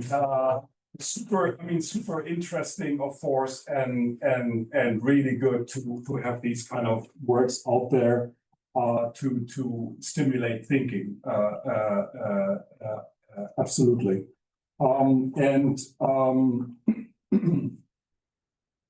You know, when something I hadn't prepared or written down, but when you refer to the integrated function, maybe that also imagining prosperity can have, I was of course immediately thinking of the post-Second World War situation in West Germany. Yeah. Where it was in the 1950s. What really somehow brought together that country, including the Nazis that had survived, was this strive for for prosperity, right? So and I mean it worked fantastically in a way of what it brought to. So I just have to think of that example there. A question regarding your typology of the role of law. In a way, it speaks to the long-standing discussion, to me at least, to the long-standing discussion on the relationship between law and societal change, right? So in your opinion, does law have primarily a facilitating role in instigating social change, for example, towards a more inclusive society? So the law changes, for example, as a result of a change in political, economic, or social circumstances? Or to what extent can law be a force of social change? Is it both? Is it more one or the other? Or can law actually stand in the way thereof, in that it kind of like solidifies existing structures?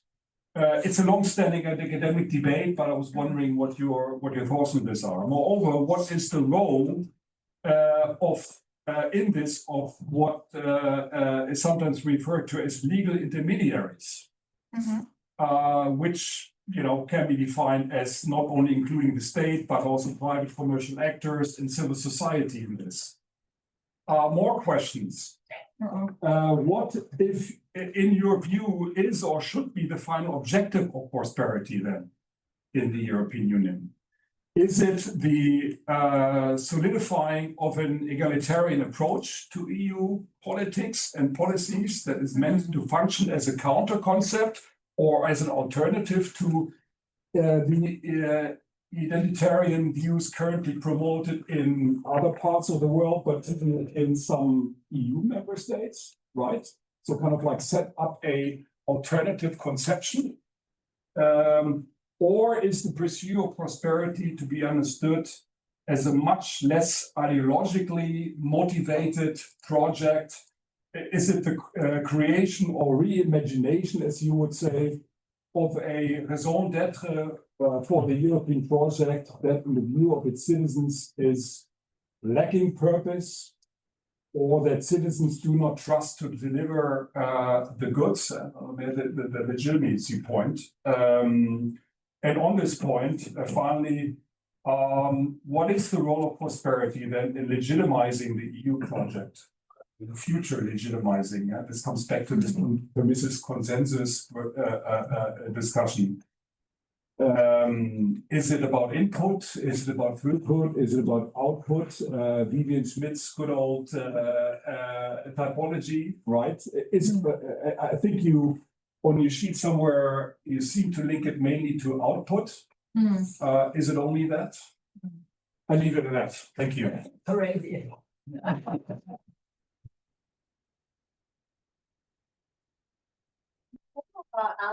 Actually, I think there are some questions on the chat from other present.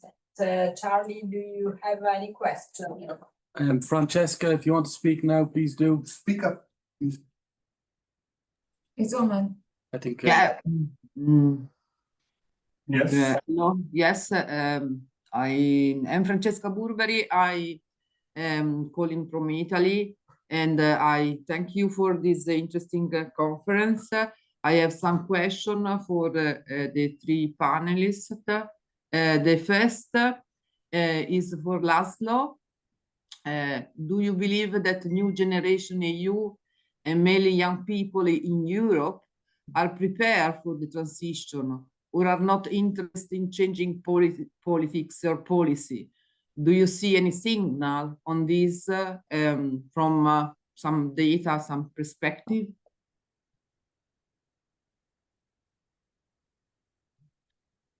And if you want to keep going. Yes, I have the second one, but this is for gents. The second one is, what's your opinion about the low expenditure on education that is, according to the graph that you show us, 0.9%? Do you believe that something should be done by government or in some way? Do you see any activities on this or any suggestion? And the third is for Marija. Is a consideration. Today, it looks like we are in a privatized prosperity world because she showed us the scheme, and I was thinking, at least in Italy, it looked to me that we are in the privatized type. I do believe we can revert this trend to go to shared prosperity because it looks that this is the need. And in addition, do you believe that there are differences between countries in EU, or do you have any data about that? Thank you, Francesca. Thank you. Thanks.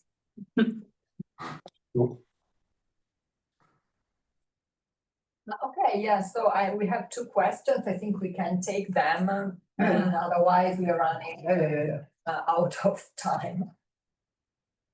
Yes, thanks. My name is Stefan Shibila. I'm a PhD candidate. I work with Marcus Overland on EU governance. I have two questions.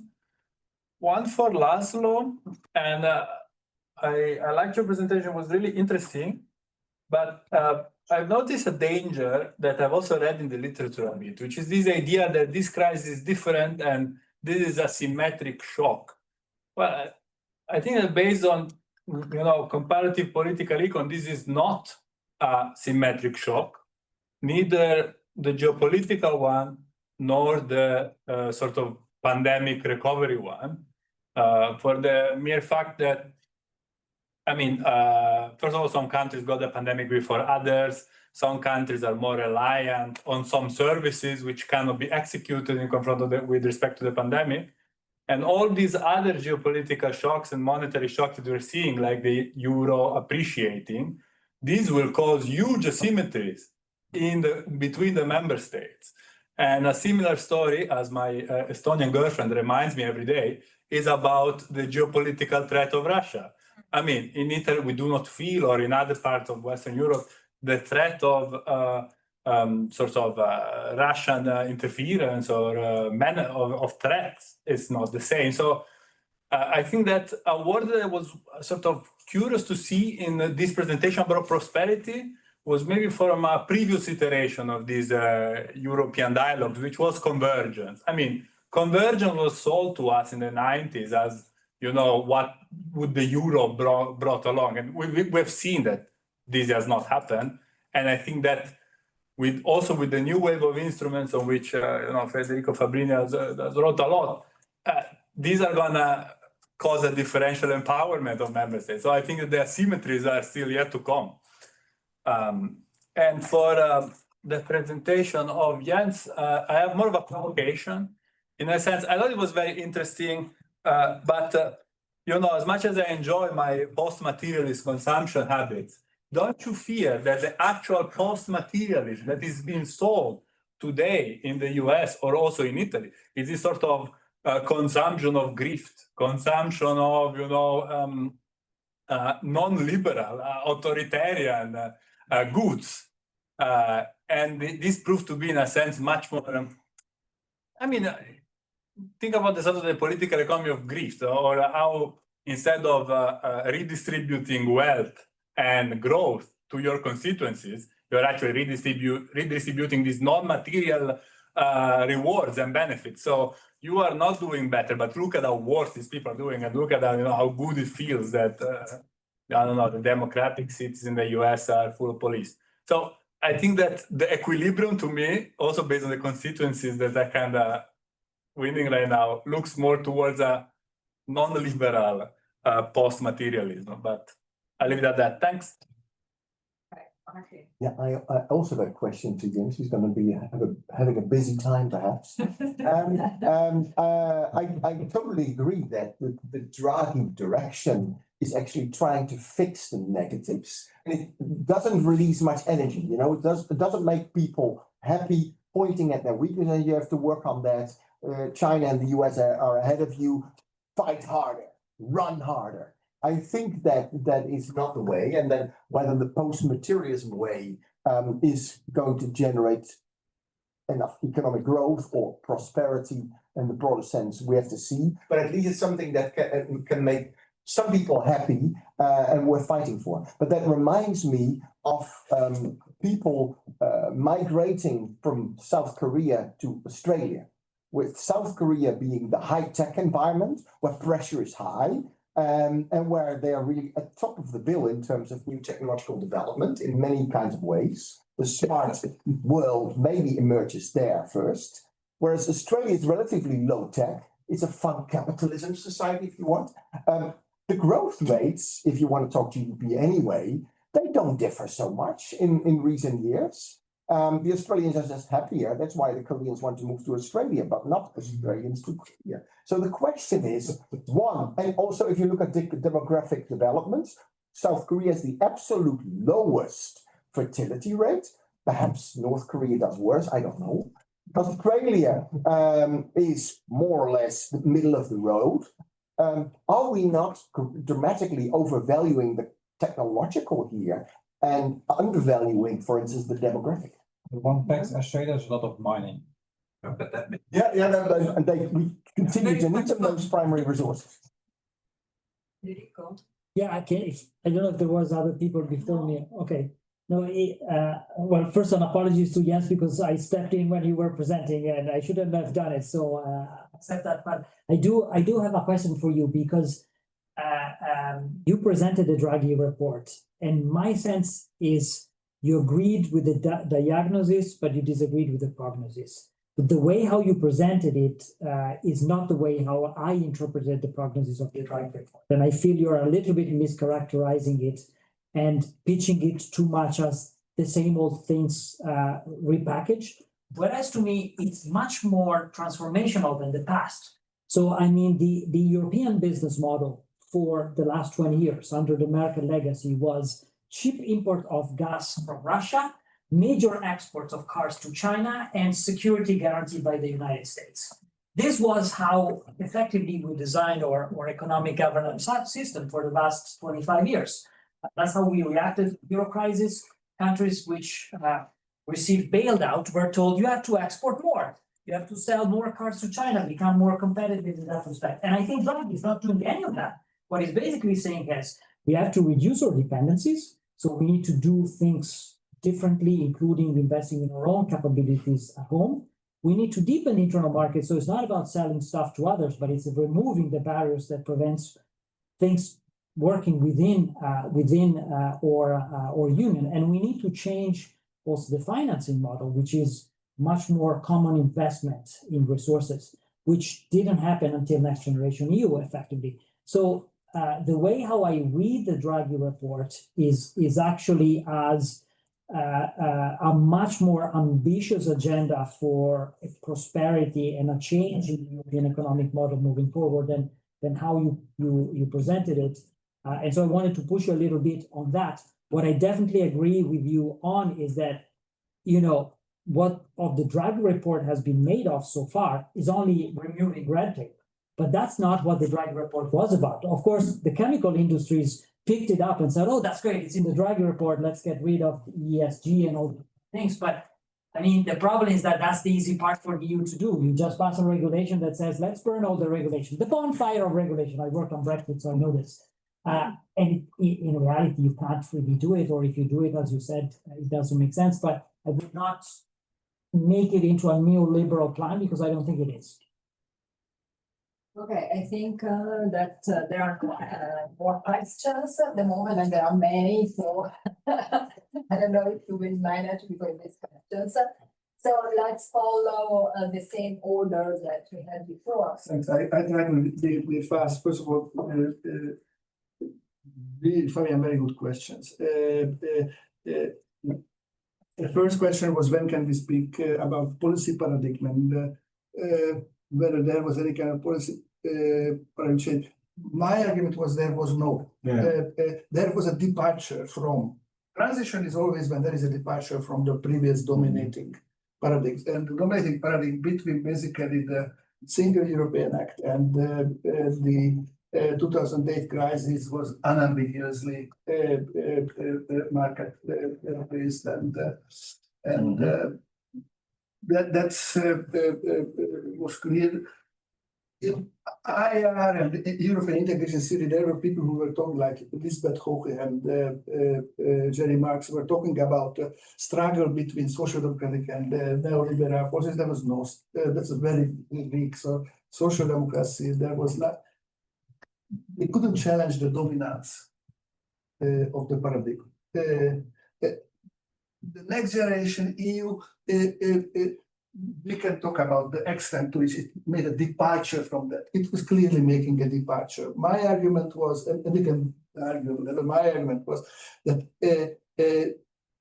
it doesn't meet the criteria of paradigm change, that it got locked in with the help of new institutions that defend it, and with the help of social basis of broad enough circle of winners. You mentioned yourself the issue of intergeneration issues and many other things. It created immediately conflict, and so it got politicized. That will raise it. And from someone else who asked online the question of the related question, intergeneration or that's anything but dominating. That's my perspective, but we can discuss that. And whether there was any kind of planning, the EU or the Commission does planning. I think that in these policy changes, it might play a role in sometimes, but in that period, shift away from it's political change at the level of different forces within member states, split among member states, and so the front lines are very complex, and they are shifting by the day. Finally, the crisis is with us as theoretical concept since basically the birth of integration theories. There was this optimistic neo-functionalist idea that actually has something to do with Albert Hirschman's idea of disequilibrium learning. That is, the disequilibrium learning. He was the brother-in-law of Altiero Spinelli. His sister was the wife of Altiero Spinelli.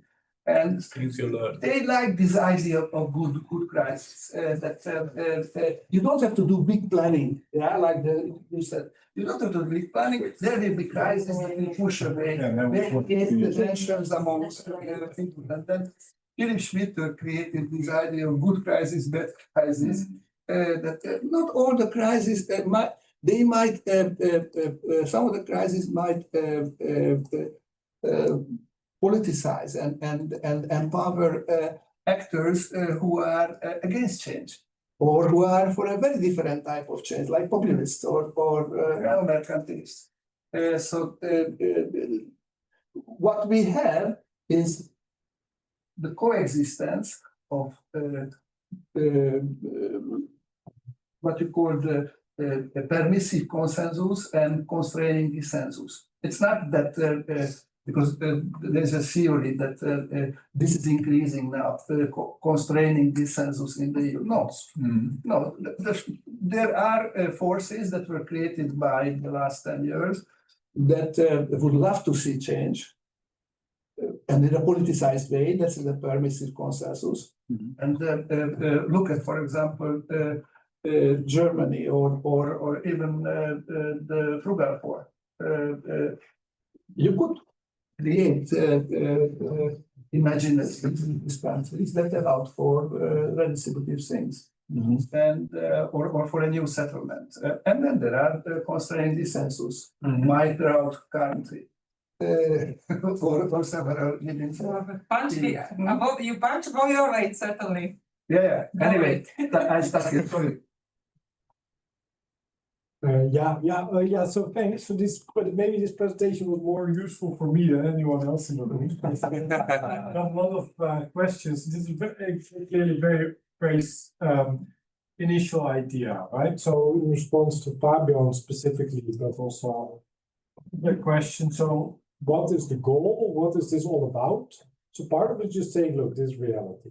China is there, they're going to waltz into manufacturing. Sure. And from everything we know from comparative political economy about Europe, this is going to be huge. But is the answer buying less shoes and wearing them longer? So that connection, That's what I'm saying. Yeah. So I think the Draghi story, to maybe start there, am I mischaracterizing him? I don't know. So I think his story is something like, you people, you Europeans, you want all these things. You want to solve the climate problem, you want your economy to grow, you want less inequality, you want to defend yourself against Russia, you also want to become really, really old. This is a huge problem. What is the thing we need? Productivity growth in the manufacturing sector. Sorry, I could have presented it this way previously, but it's just like when you're thinking. Okay, that's his answer, right? Productivity growth in manufacturing. That's going to be the core of the solution. And then I think you're right that some of his solutions for getting there are new, and I think it's difficult. Maybe specifically on this question of education. Yeah, that's always been part of the story. Also, the old story, we're spending way too little on education. I'm coming at the university, professor. Much more money, we need more money. Yeah, all this data. Like, look, investing in education pays off on any economic model you have. The neoliberals also agree on that, right? That's not controversial. So, and then the proposal is, and also with Marija, right, like, okay, we need an imaginary that's a bit attractive, and given this things that are going to happen anyway, given our strategic dependencies, given where we might want to go in 20 or 30 years, makes sort of sense. And then I think, okay, if you accept where China is, then shifting to less dependence on material affluence for prosperity is a good idea. Right, sort of no regrets, and we can disagree a bit on that. So what I liked about the comment about Australia, you have, of course, these really difficult questions. To what extent does prosperity depend on material affluence? I guess I come from like a whole ideological tradition that's more skeptical of that. Or things, okay, you can actually be happy, you can own nothing and be happy. But that's, I think, also where the politics is, right? This is the story, okay. If you think, no, we really need material affluence, then you end up with a Draghi report, and then we're going to make even more stuff and throw them away maybe a bit later. Or if you think material affluence doesn't matter so much, you think, okay, maybe we just use less stuff and focus on the other things. But I think there the politics comes in, is it? There's a bit of a provocation, and politics of resentment, I don't know, yeah, some people might think you have to give people much more stuff and they will be less racist. You have to give people better institutions and better education. It's the open question. Somebody has to produce this stuff as well, right? The thing I want, Are we gonna bring the entire African continent here? Otherwise, how are we gonna produce it, right? Germany needs 500,000 people per year, unskilled, to maintain the same level of growth. Right? It's impossible actually to produce this. You're confirming me. Yeah. You're helping me. Well, I don't know if you agree with Draghi. If you agree with Draghi, yes. Yeah, I totally disagree with Draghi actually, and I think the single market strategy last spring, when was it, goes against Draghi as well, and everything. You know, if you see the CHIPS Act, we want to go to what is it, 35% of global production. You know, all studies say that this is impossible. We may go maximum from 10 to 15 with all the money that we throw. Okay. All the money that we throw. One more thing to this, what's in the background, the word liberal. I haven't talked about the word liberal. I'm a liberal. I also think the extent to which governments will be able to shift these developments is limited, right? So part of it's also aging population. Yeah, I do think you need migration. But also, yeah, a lot of these things are just going to happen. And what you can do with policy in terms of, okay, shifting a bit with these big levers more towards consumption of services, less importing stuff and throwing it away. That's the sort of things you can do. But solving all these things with policy, yeah, that's limited, right? So that's, yeah, there's no simple answer there. You deserve it. So I think this is great. I think this is actually genuinely great, and I so Let's make a lot of great again. So I really thank to both my co-panelists for this and also for it's great fun. So okay, so I will however respond to Fabian's great comments because in a way they are like some of those comments are actually legal theory comments. So what is the role of law in relation to social change? And in a way, it's all these things that you say. Law is all those things. It's an obstacle at times. And at times it's a good idea that it's an obstacle, and at other times it's a bad idea, it's an obstacle. So the example of Aziz, it was an obstacle to how Commission wanted to have its housing market organized, but it was a good thing, I would say. Can you have it both ways? And when you want it? I think so. Like law, there is a cumulative effect of laws. They are all laws and new laws, the same thing as policy. So if they operate on their own terms, they operate and they're implemented by courts, by different actors, by different legal intermediaries. And it is in a liberal society something that can go in many different directions. And I do think that it's not a bad thing, it's a good thing. And I do think that at this very moment, we need law that is going to be a little bit more interventionist, so like forcing some sort of changes. An excellent example of that is a CSDDD directive. So we have a norm of shareholder primacy in society. Now, that is a norm which is not legal norm. It's a norm which has emerged because how our financial markets operate, what are the expectations of shareholders, etc. There are some rules, but those are actually, most of the legal systems of company law would say that interest of the company is the primary interest. A company is different to shareholders. Shareholders, just basically paper holders, interest holders in a company, but not the company itself. And yet, we have had this shareholder primacy model developing from Milton Friedman and being institutionalized by institutional means of financial markets, and quarterly reporting, etc., make it into reality. What you then need to do is to take law and change company law in order to revert that norm. So norm is social. Most company lawyers would say, no, but under company law, you don't need to do that.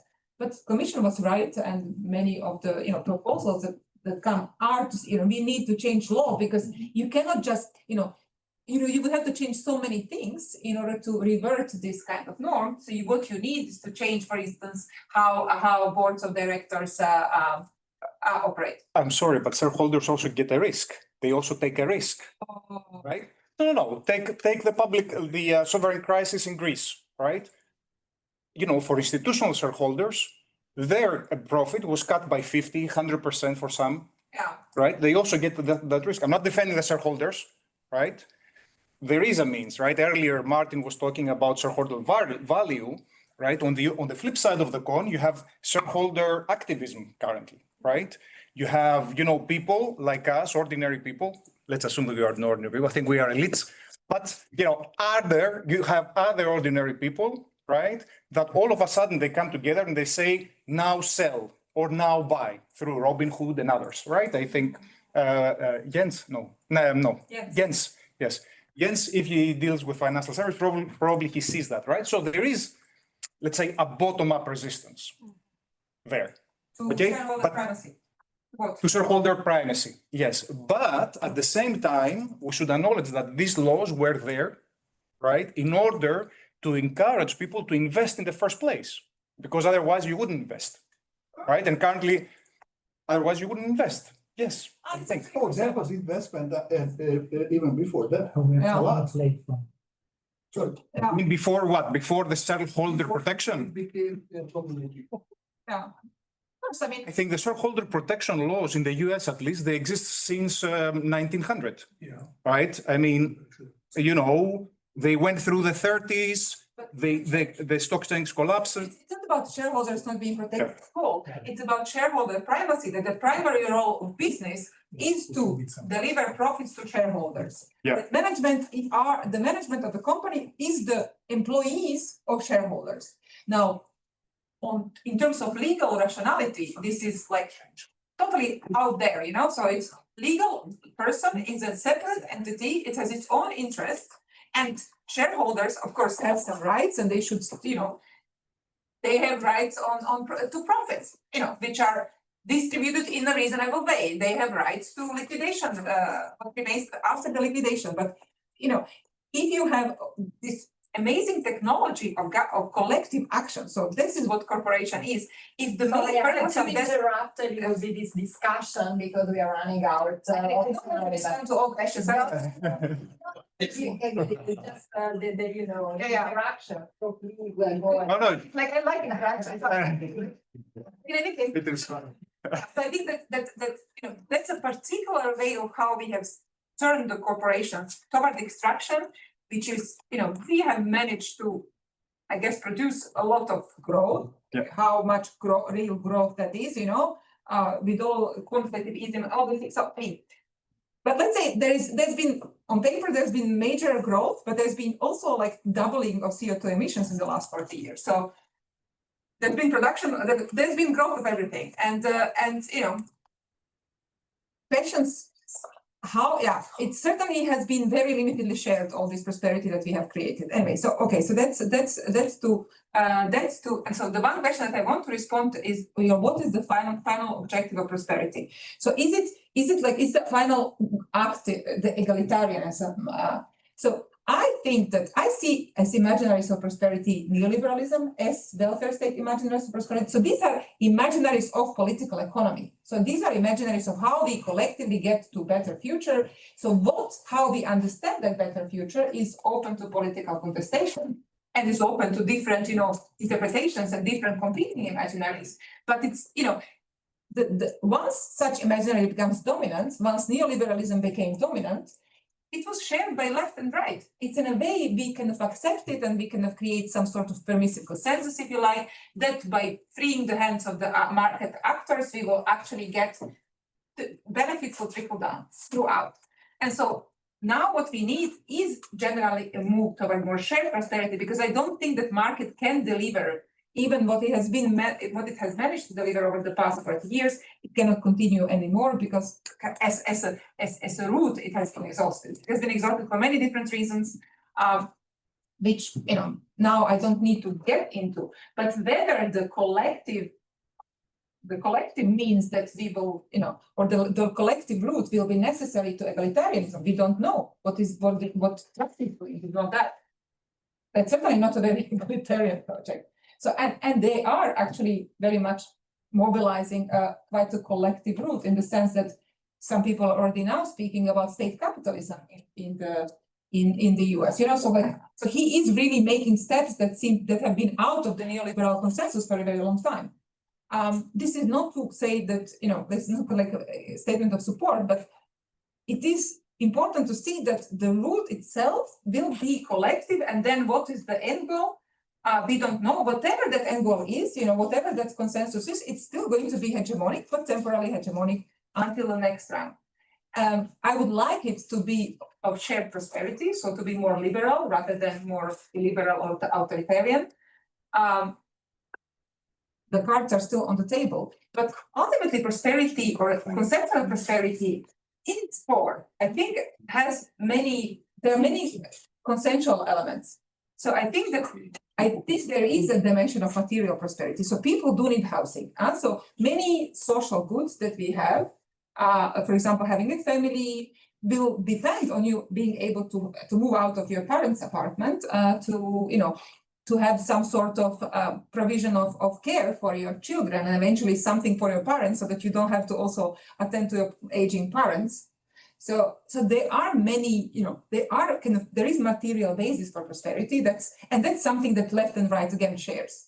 I do think that there is the need that something needs to happen at the level of technology is also true. I mean, that's again something that is not so controversial, maybe more controversial, but the fact that we need to, for example, expand the technological basis, and what Trump is doing there, he's trying to, like, you know, we are now going to produce everything. So that's a kind of a way of, you know, trying to expand the technological basis, because there is so much invested into this being the main the main venue or space where creativity and innovation and cool stuff happen. All the cool stuff is supposedly in manufacturing or making things.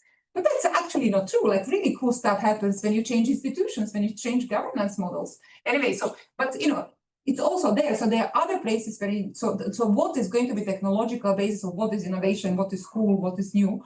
That is something I think we will need to be part of the new imaginary of prosperity. And I do think it's like also, social fabric dimension, the digital and and how it actually really undermines social relations, collective action, the degree of entertainment and the demand for frictionless world. So I think one of the most scary things is how little friction you are exposed to as a person who really is deeply enmeshed in the digital, that then any friction, and other people's are always a friction, that you cannot deal with it. And it's a really, it's a huge problem for democracy, for any institutions and democracy more generally. Okay, I really think competitiveness, and maybe this is, sorry, Fabian, last point. So we should really the whole shaping this report of Draghi as competitiveness report immediately forces us into a particular direction where we think that 50% of our economy, the manufacturing, somehow ought to deliver on all good that we can expect as society. Cannot be true. It's like saying that Russia is competitor to the EU at any level. It cannot be. It's so much smaller. So the same goes for the manufacturing in our society. So the question is, can we rethink what technology is and innovation is to make it a bit more of a inclusive story, also in terms of kinds of economic activities that are, that are desirable, first and foremost. Okay, guys, I'm finished. Perfect. Okay, then, as the master of ceremony of the conference, thank you very much to everybody on this panel and to all of you. That completes today's proceedings. Those that join for a dinner, I'm thinking about this, not Federico, but I would say that most of you will be staying in hotel.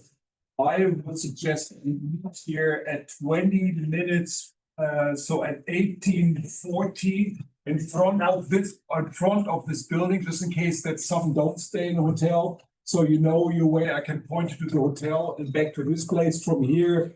Shall be your leader to food. Those that do not join for dinner, do not feel left out. You can now spend time with your loved ones through prosperity. Buy an iPhone or Netflix, but I do hope to see you online or in the room again tomorrow morning. And with that, 9 a.m.